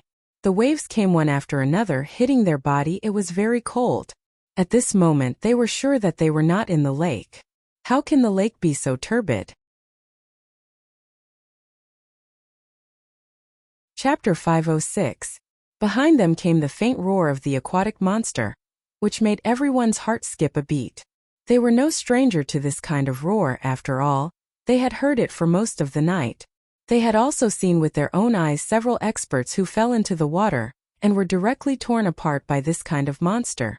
But it was strange, although they had heard this kind of monster's roar several times, they did not see them chasing after them. It seemed that they were blocked by something. Not far behind them came the sound of fierce splashing of water, as if in that place the monsters were fighting with something. Yin Ziyuan's heart slightly moved. She could not help but look back, but the sky was dark, she could not see anything clearly. Could it be Yifeng who was blocking the monsters behind them? Yin Ziyuan almost could not help but swim back to take a look. Suddenly, a flash of lightning appeared in the horizon, illuminating the surroundings in a flash. Almost at the same time, Yin Ziyuan heard a strange muffled cry. She saw a huge fishtail not far behind her. Its scales were sparkling, and there was a huge wound on the fishtail. Blood was flowing out from the wound. The lightning flashed and disappeared. The surroundings fell into darkness, and there was a loud sound of something falling into the water. "Ziyuan, don't look. Quickly go." Gu Ziyan grabbed her arm and swam forward with her. Did you see that fishtail?" Yin Ziyuan's heart was beating wildly. She felt that the fishtail was vaguely familiar, but she could not remember where she had seen it. "I saw it. It should also be a monster. Quickly go. Quickly go." Behind them, the splashing of water became more violent. It was obvious that the battle between the monsters was more intense. The 4 of them did not dare to look back. They could only desperately swim forward. "Woo!" Behind them came a long mournful cry. Although the sound was mournful, it was not unpleasant to hear. It echoed in everyone's ears. Another flash of lightning struck. Yin Ziyuan could not help but look back again. She did not see the beautiful fishtail, but saw 2 black dorsal fins rushing towards their direction like arrows. "The monster is coming." Rong Yen screamed, "Brother Ziyan, I don't want to die, I don't want to die, wha." She broke down and burst into tears. "Shut up. If you cry again, I'll leave you behind." Gu Ziyan was already nervous. Now that she was crying, he had a headache. He was actually very good at swimming, but now that he was dragging 2 people, his speed was more than half of his usual speed. Seeing the ink-black dorsal fin getting closer and closer, Rong Yen was scared out of her wits. She couldn't help but shout, "Brother Xian, you can't drag two people with you. Like this, none of us can escape." She was implying that Gu Xian should throw away Yan Xian. Gu Xian's face was pale. Rong Yen was the daughter of his savior. He promised that person that he would take care of her for the rest of her life. So as long as he didn't die, he couldn't abandon her. As for Yan Xian, he had just understood his feelings, so how could he bear to abandon her? Yan Ziyuan's swimming was average. She could barely support herself. She looked back at the monster's dorsal fin that was getting closer and closer, and then looked at Gu Xian who was dragging her. She pursed her red lips and suddenly let go. She broke free from Gu Xian's arm and shouted, "You take her away first." Gu Xian was shocked and reached out to pull her. "Zing." Yan Ziyuan swam desperately to the side. "Don't worry about me, I can swim by myself." Chapter 507. In just a moment, Yan Ziyuan was already 3 to 4 feet away from Gu Xian and Rong Yen. "Brother Xian, let's go, let's go. She can swim by herself. If we delay any longer, we will all die." "Ooh, I don't want to die." Rong Yen cried beside Gu Xian. Gu Xian choked if he tried to pull Yan Ziyuan. He was afraid that it would be too late. While he was distracted, Yan Ziyuan had already disappeared into the darkness and could no longer be seen. "Ziyuan!" He couldn't help but shout. At this moment, Gu Xian seemed to have lost his soul. Gu Xian wanted to chase after her, but he lost sight of her. For a moment, he didn't know which direction to go. "The monster is coming." Rong Yan's voice changed. "Let's go, let's go." Gu Xian sighed. He could only swim forward with all his might. Yan Ziyuan swam forward aimlessly. The lightning in the sky was getting denser and denser. One after another, it lit up the surroundings. She saw that Gu Xian and Rong Yan were only 2 black dots. She also saw that the monster first caught up with young Master Zhao. Poor young Master Zhao didn't even have time to scream before he was dragged into the water, never to come up again. After a moment, the 2 dorsal fins chased in her direction, getting closer and closer. She knew that she was finished. Although her martial arts were not low, but compared to young Master Zhao, she was still lacking. Even he didn't have the strength to fight back. How could she? Being eaten was only a matter of moments. Yan Ziyuan's heart was in despair. She simply stopped swimming and closed her eyes slightly. "Yifeng, you don't care about me anymore. I'm going to die, buried in the belly of a fish. You don't even have to prepare a coffin for me." The black dorsal fins were getting closer and closer, so close that she could clearly see the sharp teeth in their mouths. With a splash of water, her legs were forcefully pushed open, as if she was riding on something. She was shocked and subconsciously looked down, only to find that she was riding on the back of a big fish. The dark blue crystal fish scales were under her. Almost instinctively, she hugged the fish's body, and the big fish carried her forward quickly.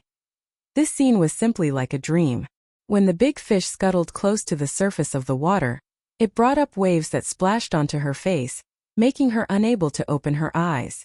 She could only desperately lie on its body, tightly hugging the fins on its back. In a daze, only one thought flashed through her mind. There was actually a fish that came to save her. She had actually encountered a plot that would only appear in a legendary novel. The sound of water was deafening. She couldn't hear or see anything. She just hugged it with all her might. She didn't notice that the dark clouds in the originally dark sky above her head had dispersed, and she didn't notice that the big fish below her had slowed down and finally stopped. "Master, there is really a Charmin. I didn't expect that there would be a Charmin in the chaotic river. It's carrying a person on its back." A voice suddenly sounded in front of her. The voice was crisp and pleasant, but very unfamiliar. Yan Ziyuan slowly raised her eyes dizzily. When she saw the person in front of her, she couldn't help but raise her hand to rub her eyes. Not far in front of her, there was a big bird suspended in the air, with blue satin feathers, a long vermilion beak, a phoenix feather crown, and a long tail feathers. Qing Luan. The legendary Qing Luan. On the back of Qing Luan stood 2 people. Chapter 508. One of the 2 was a 15 or 16-year-old girl with a delicate and pretty face. She should be the disciple. The other looked like a 20-year-old woman, but her dress was a bit strange. Ordinary women wore skirts, but she wore a white robe, an extremely wide white robe like snow. This white-robed woman's long hair was loose and flying behind her. The corners of her eyes were slightly raised, and her eyebrows were elegant and beautiful. However, she looked cold and unapproachable. She was very beautiful, as if she was a beauty carved out of snow. On this continent, there was no one else who could ride such an eye-catching divine bird. Only the leader of bright reverence religion, Yi Qinghuan. Yin Ziyuan stared at her for a moment. Her heart was so nervous that it almost jumped out. She hurriedly saluted, "Senior Yi." Yi Qinghuan looked at her from above. To be exact, she was looking at the big fish under her body. Her eyes moved slightly. Sure enough, it's Sharkman. Soon after, Yin Ziyuan felt her body was as light as a feather, and she fell on the riverbank.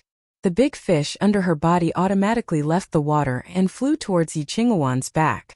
It was only at this moment that Yin Ziyuan saw clearly what the big fish that had been carrying her looked like. How is this a big fish? It was clearly a merman. It was the size of 2 adults. Its whole body was dark blue.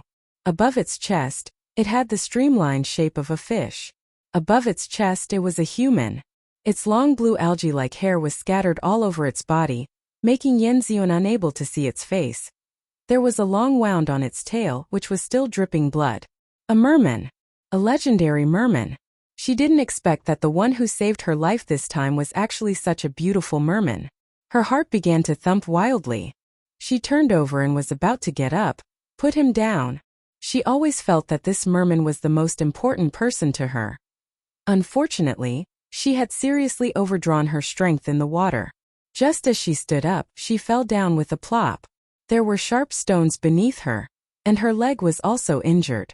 Yi Qinghuan lightly glanced at her, raised her sleeve and threw down a medicine bottle. "Eat it, it can increase your power by 10 years. Consider it your reward." Her voice was also cold with a chill like ice and snow. It made Yin Ziyuan's heart shrink. Yi Qinghuan was obviously the kind of person who didn't talk to mortals. After she finished speaking, she patted the head of the blue Luan phoenix. The blue Luan phoenix flapped its wings and turned into a black dot in the sky. Her savior, no, her savior fish. Yin Ziyuan staggered 2 steps forward, then stopped dejectedly. Looking around, there were piles of rocks and gravel everywhere. Chaos River. 1,000 li away. She had heard of the Chaotic River before. It was more than 1,000 miles away from Daliang City where she lived. She didn't expect that the merman would bring her here after a night of flying, thinking of Ning Shuama who was kidnapped by the red-clothed evildoer, thinking of Yifeng, and then thinking of the merman who was taken away by Yi Qinghuan. Yin Ziyuan only felt like a fire was burning in her heart. Ning Shuama would suffer greatly if she fell into the hands of the red-clothed pervert. Yifeng's life and death were unknown. As for the mermaid, no one knew what fate it would have if it fell into Yi Qinghuan's hands. After all, the legendary mermaid's entire body was a treasure. The mermaid's tears were even rarer, and the mermaid's skin was said to be able to make people glow with youth and moisturize their skin. Yi Qinghuan didn't take the merman away to skin it, right? Chapter 509. Yin Ziyuan quivered and shivered in fear. She kicked the bottle of medicine that Yi Qinghuan had thrown far away. That Sharkman had saved her life and was already her friend. She would not accept this bottle of medicine and would not betray her friend. She picked a direction and ran. She wanted to get help. She wanted to find that Han Shangyue. However, the Chaotic River was 2,000 miles away from the capital of Chongkong country. It would take her at least 3 days to get there. Would she be able to make it in time? Ning Shuama and Shuailan had known each other for a long time. She had finally seen how he displayed his martial arts. She only had a few words to comment on this. Damn it, he was indeed not human. This bastard carried her away from the ship and glided on the surface of the water. His sleeves fluttered like a fire lotus blooming in the dark night. From time to time the heads of monsters would pop out from the turbid water. But the moment they saw him, they would avoid him. Shuailan's speed was too fast, and the surroundings were too dark. Ning Shuama, who was in his embrace, felt as if she was dancing on the edge of a cliff in the middle of the night. She was on tenterhooks, afraid that in the next moment, she would fall into an abyss or hit a huge rock, causing her to crash and die. His speed was at least 200 miles per hour, right? Even if they were on the highway, it was still seriously over the speed limit. Once they hit something, they would be smashed into pieces. What was worse was that he did not have any shelter. The hurricane in front of him made it hard for him to open his eyes. Even though Ning Xuema was nestled in his arms, the hurricane blew so hard that her skin felt like it was being torn apart. It was very painful, especially her injured back, which happened to be leaning against the wind. When the hurricane blew on her wound, it was as if there was a knife cutting into her body inch by inch. She was in so much pain that her face turned pale. Where the hell was this bastard taking her? Were the people on the ship really out of danger? This bastard didn't kill Yifeng in the end, right? Where did that little Qilin who always dropped the ball at the most crucial moment run off to? She originally had a telepathic connection with the little Qilin, and could roughly sense the other party's mood and distance. But ever since this red-clothed evildoer appeared, the telepathic connection between her and the little Qilin seemed to have been cut off. She could no longer sense it. Presumably, Kirin couldn't sense her presence either. Her acupoints were sealed and she couldn't even speak. He could only grit his teeth and bear with it. Shuilan seemed to have sensed the stiffness of her body. He looked down at her and asked, "Are you afraid?" His voice sounded ethereal in the hurricane. At this moment she could no longer be afraid. Ning Xuema had also thrown caution to the wind. At worst she would die. What was there to be afraid of? She ignored him. Meow, she was not afraid of death. But the living torture was hard to bear. The wound on her back was so painful that she was scratching her heart and liver. Before the cold sweat could seep out, it was blown dry by the wind. Shuilan glanced at the wound on her back, and a touch of anger rose from the bottom of his eyes. Suddenly he sneered. Not only did he not slow down, he even sped up. In an instant he reached 300 miles per hour. The hurricane was like a knife. Ning Xuema couldn't even breathe. Her vision turned black and she finally succeeded in passing out. Kirin was about to go crazy. It had only been separated from its master for a short while. It had only run to the kitchen of the largest restaurant in Daliang City to have a feast. Suddenly it lost contact with its master. The chef in the restaurant was really good to this blue cat. He fed it many specialty snacks. It ate until its little belly was round and it forgot about everything else. Chapter 5:10. When Kirin thought of its master and wanted to sense her, it couldn't sense her anymore. It was so shocked that it didn't have time to wait for the lotus root pink meatballs that were about to be taken out of the pot by the chef. It ran away as fast as it could. It remembered that the last time it sensed its master, she was on a boat. However, Daliang City was a city on the water. There were many lakes and even more boats.